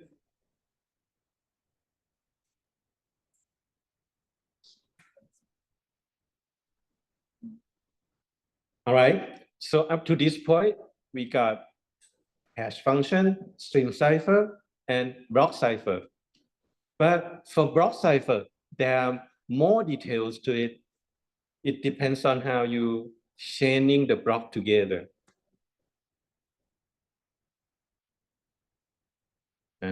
So for block cipher, there are a few things to consider. We got something that we call initial vector, like IV.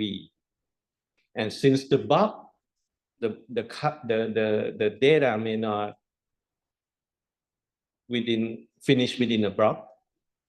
Like for example, if I got another character S, we got nothing to go with it, right? So we have to pad something at the end. So block cipher also have to consider the padding characters. What will you put to the end of the block in case your block doesn't match with the standard size? How you chain the block together and some kind of feedback. Anyways, let's see an example so you understand what I mean. For the symbol block cipher is like this. Let's say I got very long text, so I cut it in 3 parts. And for each part, each block, I put it through the stream cipher.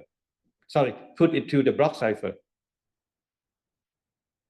All right, so we got key. Use the key to make the cipher block. For each text, each chunks of text, I put them through the block cipher. I got text. But this is bad. Why this is bad? So let's say my picture is so big. Let's say I put this picture in. Maybe a little difficult to say, but you might see better in your screen, on your screen. But like this, if this is the original pictures, okay, my picture is so big. Sorry, my picture is so big. Even though I pass it through the cipher block, the result still give me patterns. You got my point? It's like I got big pictures, so I cut it into small pieces. For each piece, I change the white color to black color, for example. But when put them all together, I still see what is the picture, how the picture looks like, even though I change the color. So the standard that they call electronic codebook is a bad idea, because the standard just say for each chunk, just put it through the cipher block. So you see the pattern.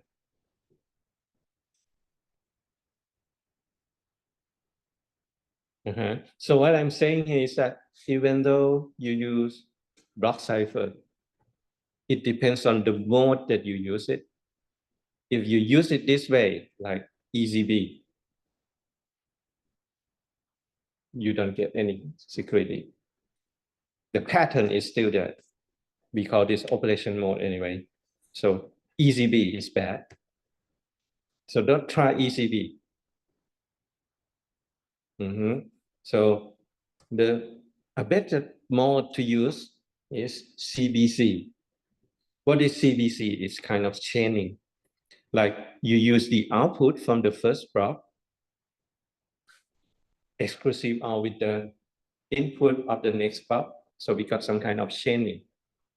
That means the pattern would go away because now the second block got some kind of randomness from the first block. And the third block got some kind of randomness from the second block. Just one thing, you know this operation, right? Exclusive OR, you know exclusive OR, right?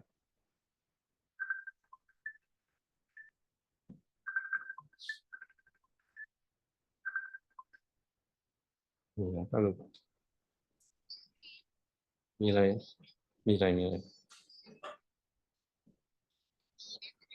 ไปไหน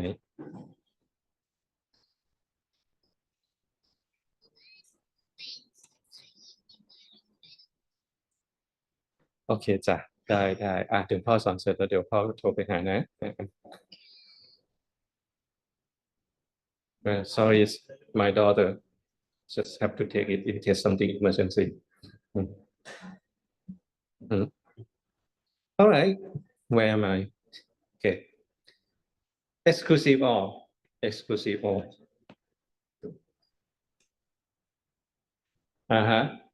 anyway what I'm trying to say is that exclusive OR itself is encryption. So that's why they use exclusive OR here. Just let me give you an example. So let's say my original text is this, and the key is this. So the green is the key. So when you do the operation, exclusive OR basically, what do you get? 0, 1, 1, 1, right? That is exclusive OR, right? And if you do the same operation, 0, 1, 1, 1 with the key,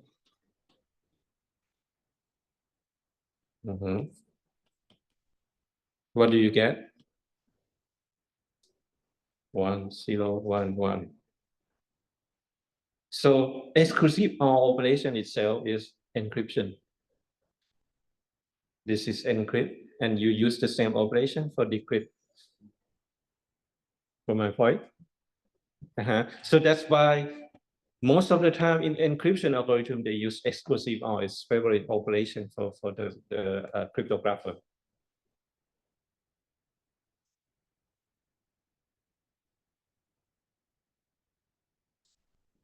Anyway, I will not go into the details, right? I try to teach you what is encryption and how to use it without going into the deep detail of the algorithms, because they're too complex to explain in a class anyway.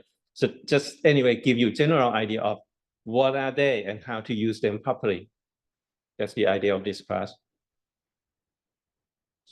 But if you want to know the details, well, they got thick documents.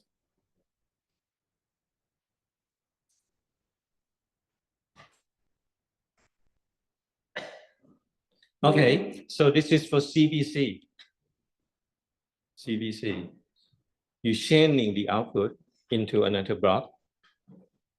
In a sense, eliminate the pattern. And some algorithms, some operation mode, they introduce another things they call it initial vectors. Initial vector, or IV for short. Initial vector usually apply to the first block. Put some randomness to the first block, just like that.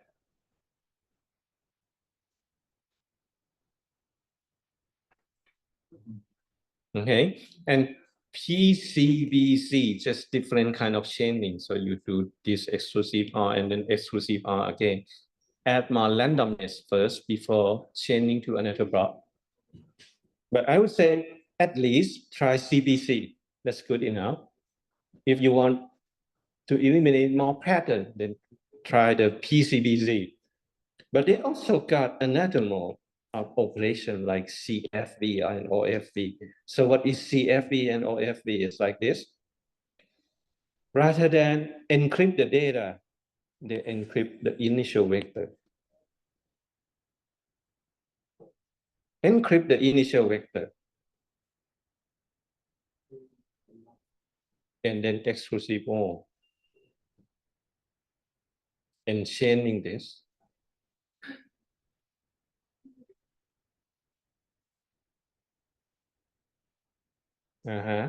But I like this one actually, OFB. What is OFB? OFB, well, F for the feedback, C for cipher feedback, O for output feedback.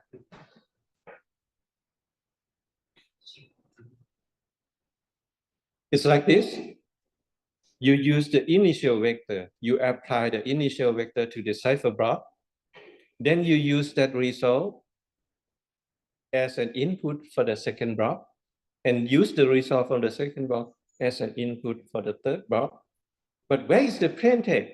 Oh, it's just exclusive on plain text with the result from each block. Why I say I like this? Because technically speaking, you can pre-compute here, here, and here. You can pre-compute this. When you got the plain text, you just cut the text, do the exclusive OR. Cut the text, do the exclusive OR, which is faster. So you pre-compute the data from the cipher block. When you have to do the real encryption, just encrypt, just exclusive OR, faster.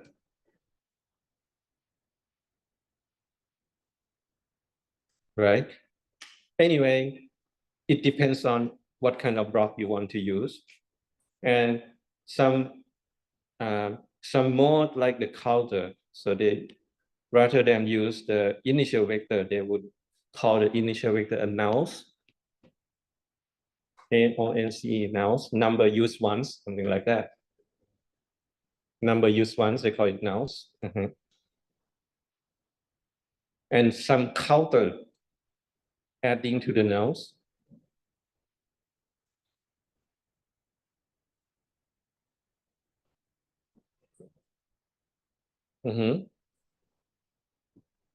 Again, in this mode, you can pre-compute the ciphertext.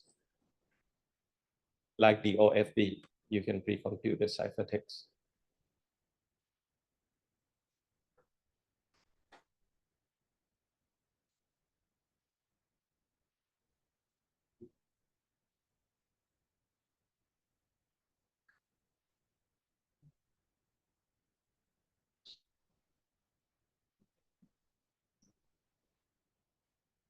Right? Anyway, I will not say which mode of operation to use. It's up to you or your application. If your data is not that big, I say go with CBC. If your data is way smaller than the cipher block, well, standard AES is 128 bits. If your data is smaller than that, few bytes, doesn't matter. Right? But if your data is so big, at least go with CBC. If it's way big and you don't want to do lots of calculation every time, go with OFVR, the counter mode. You can pre-compute the ciphertext. Anyways, it depends. I just give you all the information needed.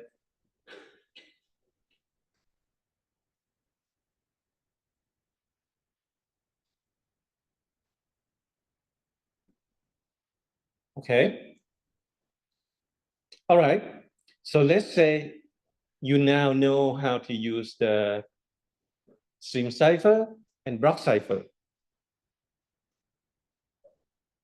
Now I say I want to send something to all students in this class. Okay. The rule is simple. Whatever I send, you must be able to prove that that message is coming from me. How to use stream cipher and block cipher to prove that.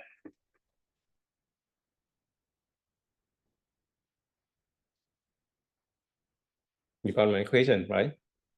I want to send something to all of you, same message. I want to send a message to all of you. Once you got the message, you must be able to prove that I send it to you. If you want to use stream cipher or block cipher, how to use it so you can prove that I send it to you. Okay, I'll let you think for a few seconds.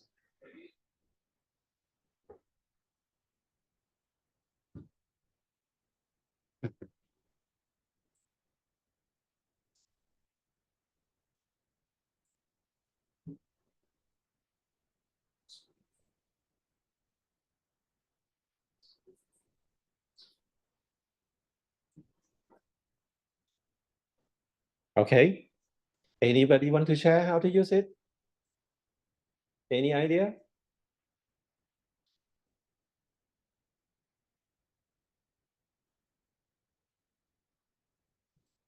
Either use stream cipher or block cipher in a way that once you got the message, you can prove that I send it to you. How?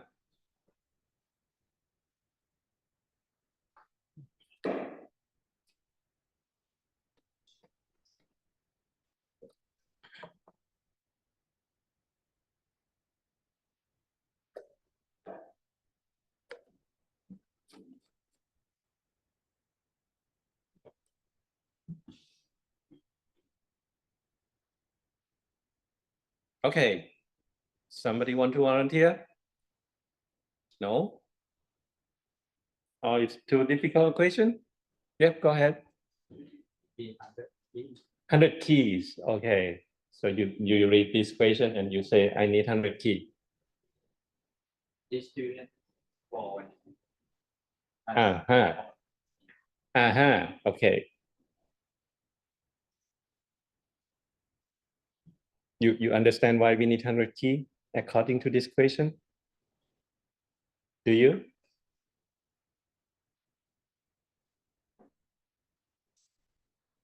Okay, let me give you a scenario like this. Let's say I use one key, I create a key. Either block cipher or string cipher, I make a key. Then I say, hey, students, I want to send a message to you. This is the key. Please save the key. So you take the key, save it in your computer system. Somehow you got a message. You can use this key to decipher that text. Can you prove that I sent it? The answer is no. Why? Because everybody in this class also got this key. That means this message can come from anybody with this key. So you cannot prove that I sent it.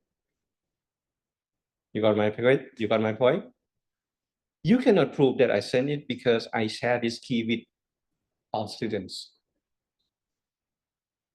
So for each student to be able to prove that I sent this message,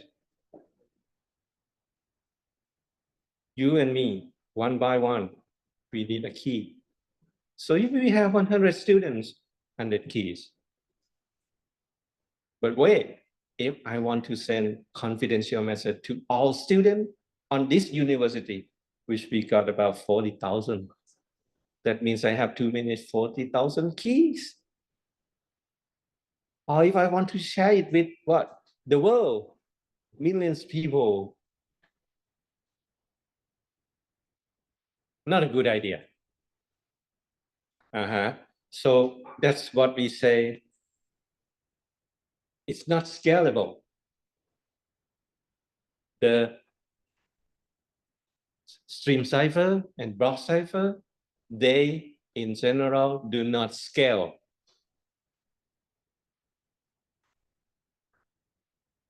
It's good when we have one-to-one communication, that's good enough. But it's bad when we have to share the key with several people. Because now, what's the point?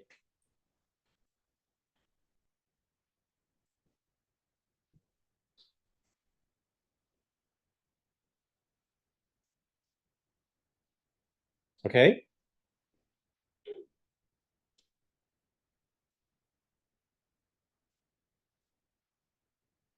That brings us to asymmetric key. Or sometimes we call it public key. So what is a public key?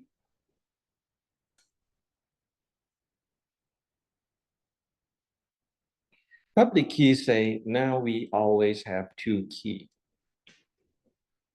Well, behind the scenes is some prime numbers algorithm, some big number, big prime number.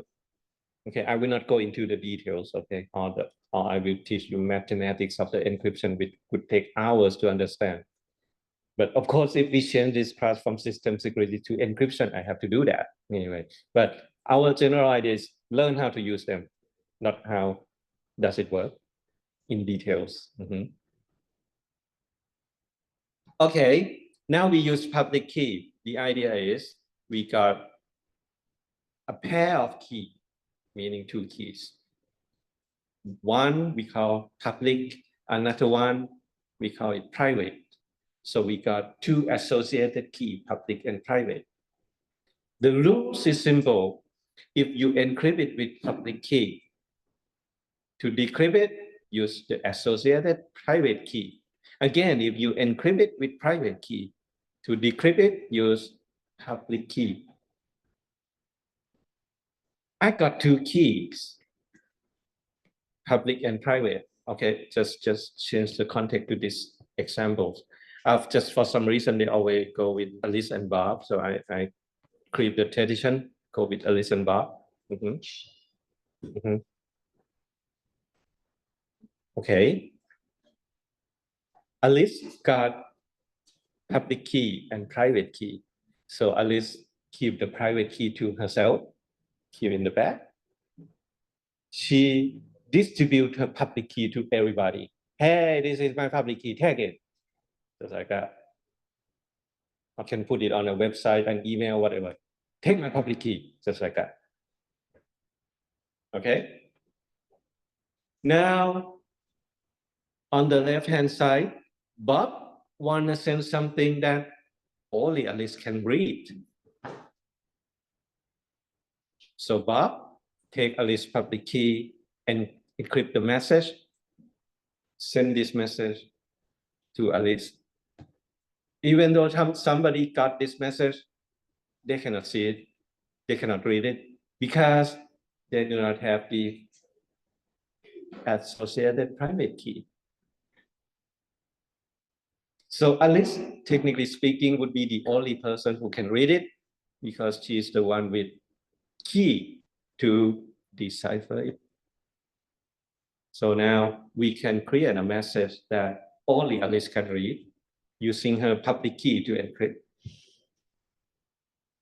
Again, on the right-hand side, Alice wants to send something to Bob and want Bob to be able to say that Alice said it. Bob can prove that Alice is the person that made this message. So Alice make a message, use her private key, which she's the only person that got it, to encrypt it, send it to Bob. Bob got the message and say, oh, it's coming from Alice, let's prove it. Use her public key, which is publicly available, to decrypt it. And wow, we got it. We can decrypt it. So it must be coming from Alice, because she is the only person who got a key to make this kind of message. So now, up to this point, go back to the same question again. I want to share a piece of information with everybody in this class. How many keys do we need if we use public key?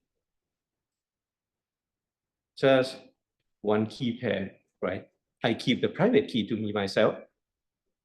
You got my public key. Everybody can have my public key. Now you got a message that can be decrypted with my public key. You know that I sent it. I will be the only person that can make this kind of message. So public key is scalable in this sense, because now you just make a key pair, you keep the private key to yourself, you distribute your public key. I make a key pair, I keep private key to myself, I distribute my public key. Everybody do the same thing, so you just need one key in your pocket. And you share your public key with the world.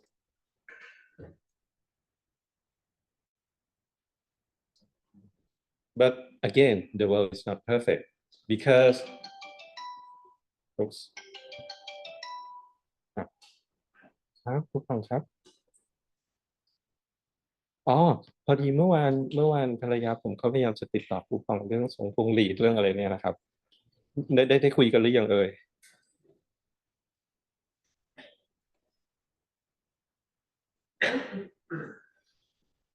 ครับนะครับเดี๋ยวน่าจะบ่ายน่าจะไปถึงครับพอดีเมื่อวานเขาพยายามจะโทรหาเรื่องวัดเรื่องอะไรเงี้ยครับครับผมครับนะครับก็เดี๋ยวผมไปวันเสาร์ครับครับขอบคุณครับผม Okay, sorry. Just a great grandmother of my friend just passed away a few days ago, and I have to attend the funeral this Saturday. So she called back and said when and how to go. Sorry. Okay.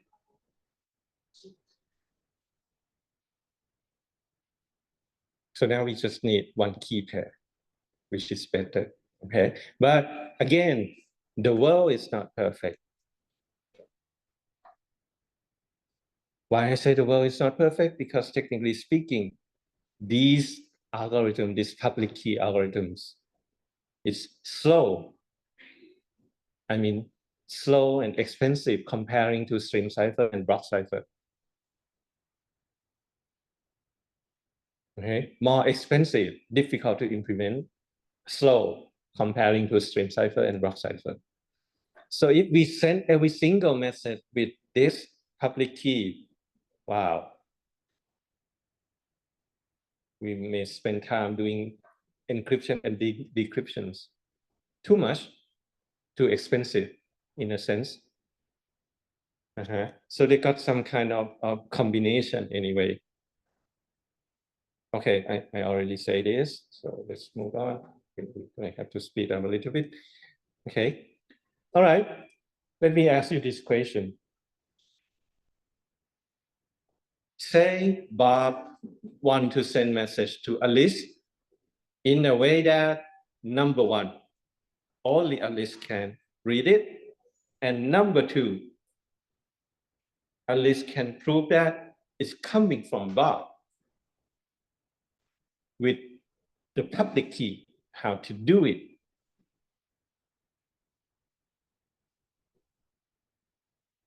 Okay, I send something to you, you prove that it's coming from me, and I want to make sure that you are the only person that can read it. With public key, how to do it? Well, technically speaking, I send it, so I encrypt with my private key. I send it to you, so I encrypt it with your public key. But which one go first? And why?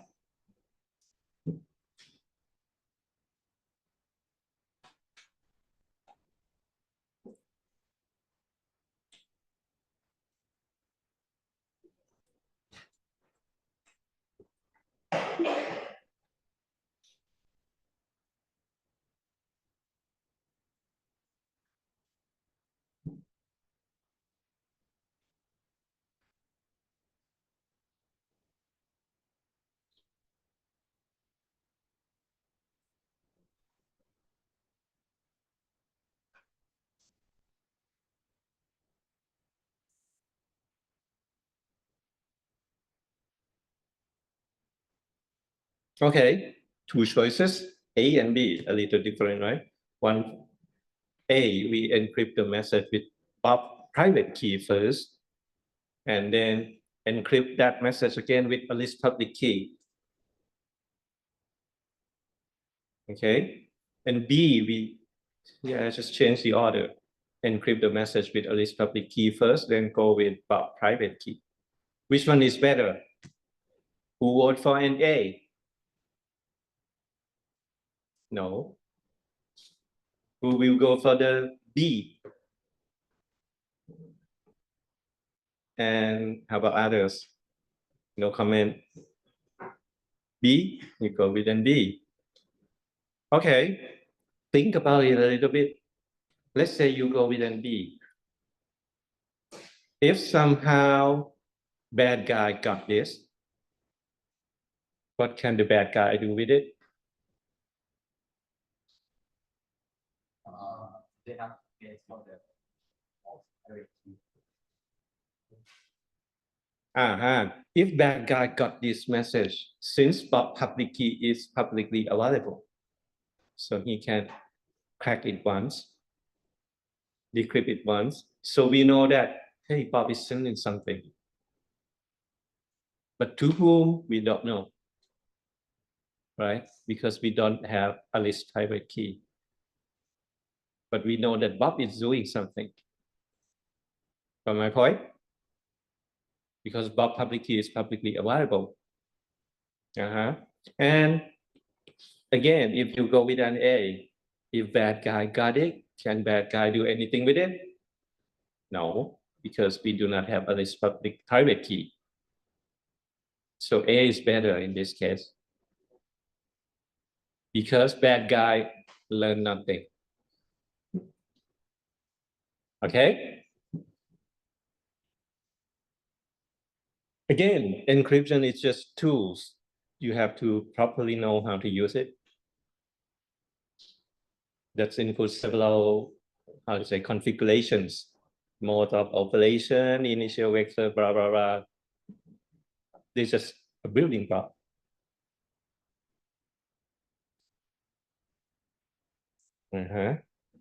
Okay. Anyway, I already told you that public key, technically speaking, is a little slow. So if you have big message, large message, I say go with either stream cipher or block cipher. And if you really just want to do integrity check, go with hash, just like that. Go with integrity check. I mean, anybody can see it. I don't care. I just want you to be able to prove that I sent it. Right? Just integrity check. And a little bit about the public key or the key management things. If you do the proper key management, you can also do authentication, because now I know that you got this key, only you got this key, something like that. So we know that it's coming from you, so it's you. We authenticate you with your key indirectly. Okay, a little bit about this protocol. And yeah, we've got a few minutes, right? What time is it now? Okay. We can combine several algorithms together, and I call it security protocol. Like one protocol here that I will quickly explain to you is like this. This protocol we call digital signatures. This is how it works. I send it to you, the message. Now you got my message. You want to prove that I sent it. So I do the message digest of the original message and encrypt that digest with my private key. The result, we call it digital signature. So I send the signature to you. Once you got the message, you do the calculation and you decrypt the digital signature with my public key. If you find a match, you say, I sent it. So we got speed from the message digest, and we got authentication from the public key. See, we combine them together. Yes?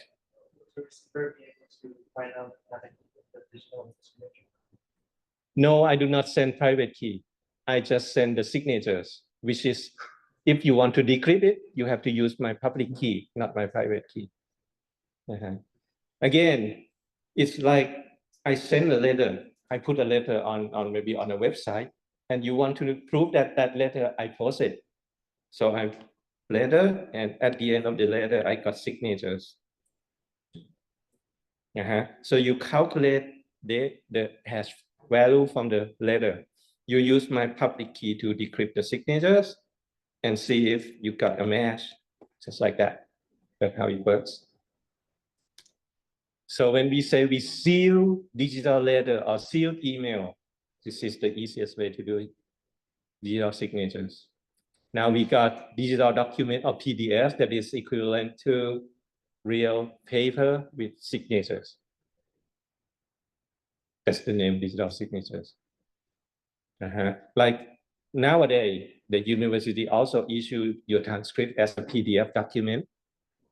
We also sign that PDF document with digital signatures so that we can prove that it's coming from the university. Not anybody just make the PDF and make a fake one. I helped them implement that a few years ago, because back then nobody understand how to make it. So I helped them a few years ago. All right, there's other protocol, like when you call a website nowadays, they also use some kind of protocol, the HTTPS, basically. I'll just quickly show you how it works. When you send a request to the website would send you the public key of the website. And you decide whether you want to use, I don't know, stream cipher or block cipher. You pick the algorithm and you make a key for that algorithms. You then use the server public key to encrypt it and send it back. Since the server is the only person with private key, right? So server can decrypt it. And now the communication go with either stream cipher or block cipher with this key, which is faster. So we use public key for key exchange. Once we exchange the key, we use the stream cipher or block cipher for real data communication, which is faster. All right, this is another security protocol that they use nowadays. There are more protocols here. I just give you two examples. Again, the stream cipher and block cipher, they're just building block. In real application, you have to mix and match them and use them properly, just like that. Okay. Top question, actually. What kind of security do we get from encryption? What do we talk about today? Integrity. Anyway, if you got it right, some kind of encryption also give you confidentiality. Think about it a little bit. So that's why in the past, when people think about security, they always go with encryption, which is not always, but encryption can provide several properties for security if you do it right. Okay, just to wrap up, these are some algorithms that we use nowadays. I did not go into details of these algorithms because, again, that would be mathematically difficult. All right, any questions so far? And this is coalition, which you can read by yourself. Okay, let me have few minutes to talk about activities that you have to do by yourself anyway, but let's try this. Let me share screen a little bit.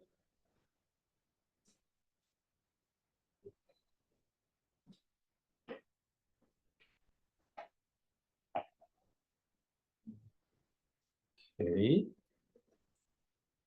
Here we go.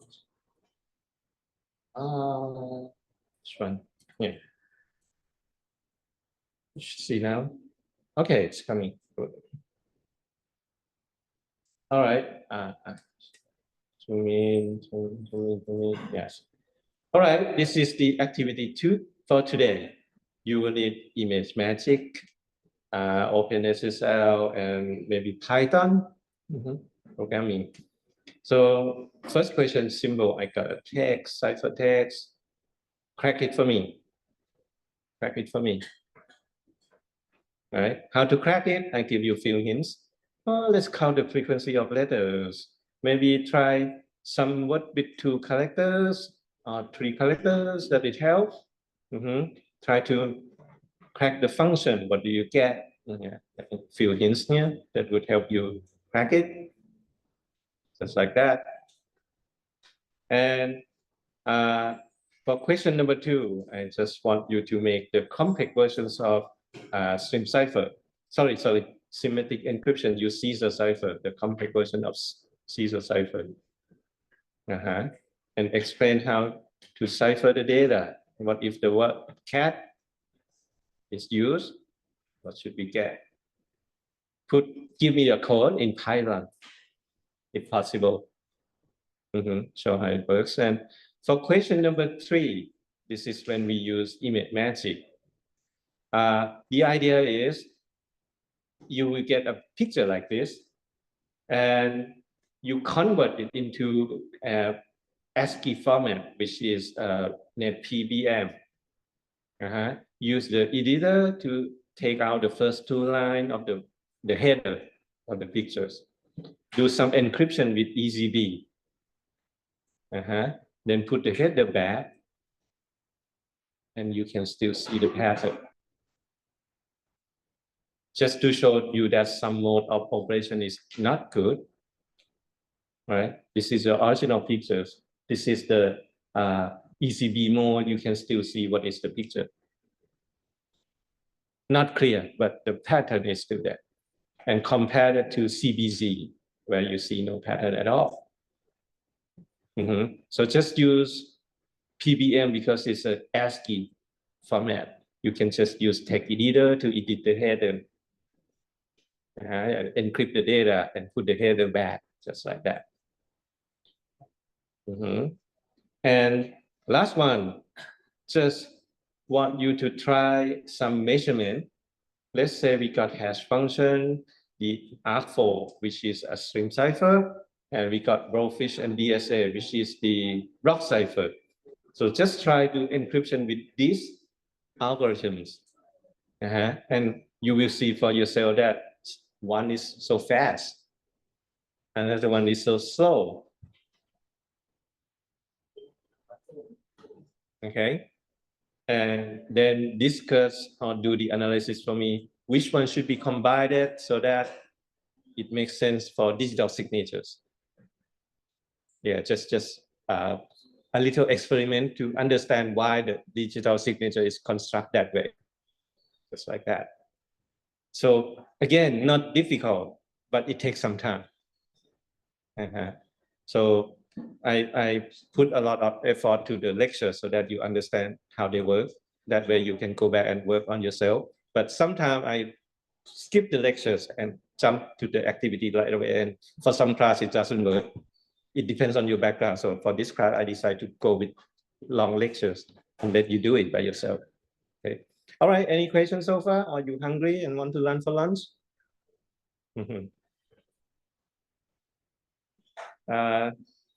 Judging that you are now packing, okay? So maybe no question and you are hungry. Okay, I see you next week. And again, you got 1 week to submit this assignment. All right, let's call it a day. Thank you.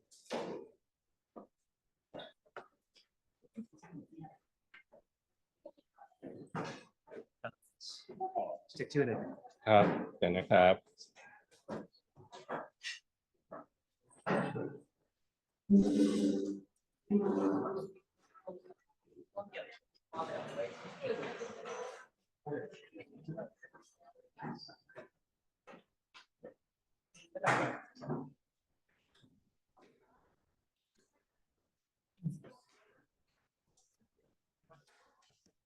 ต้องมี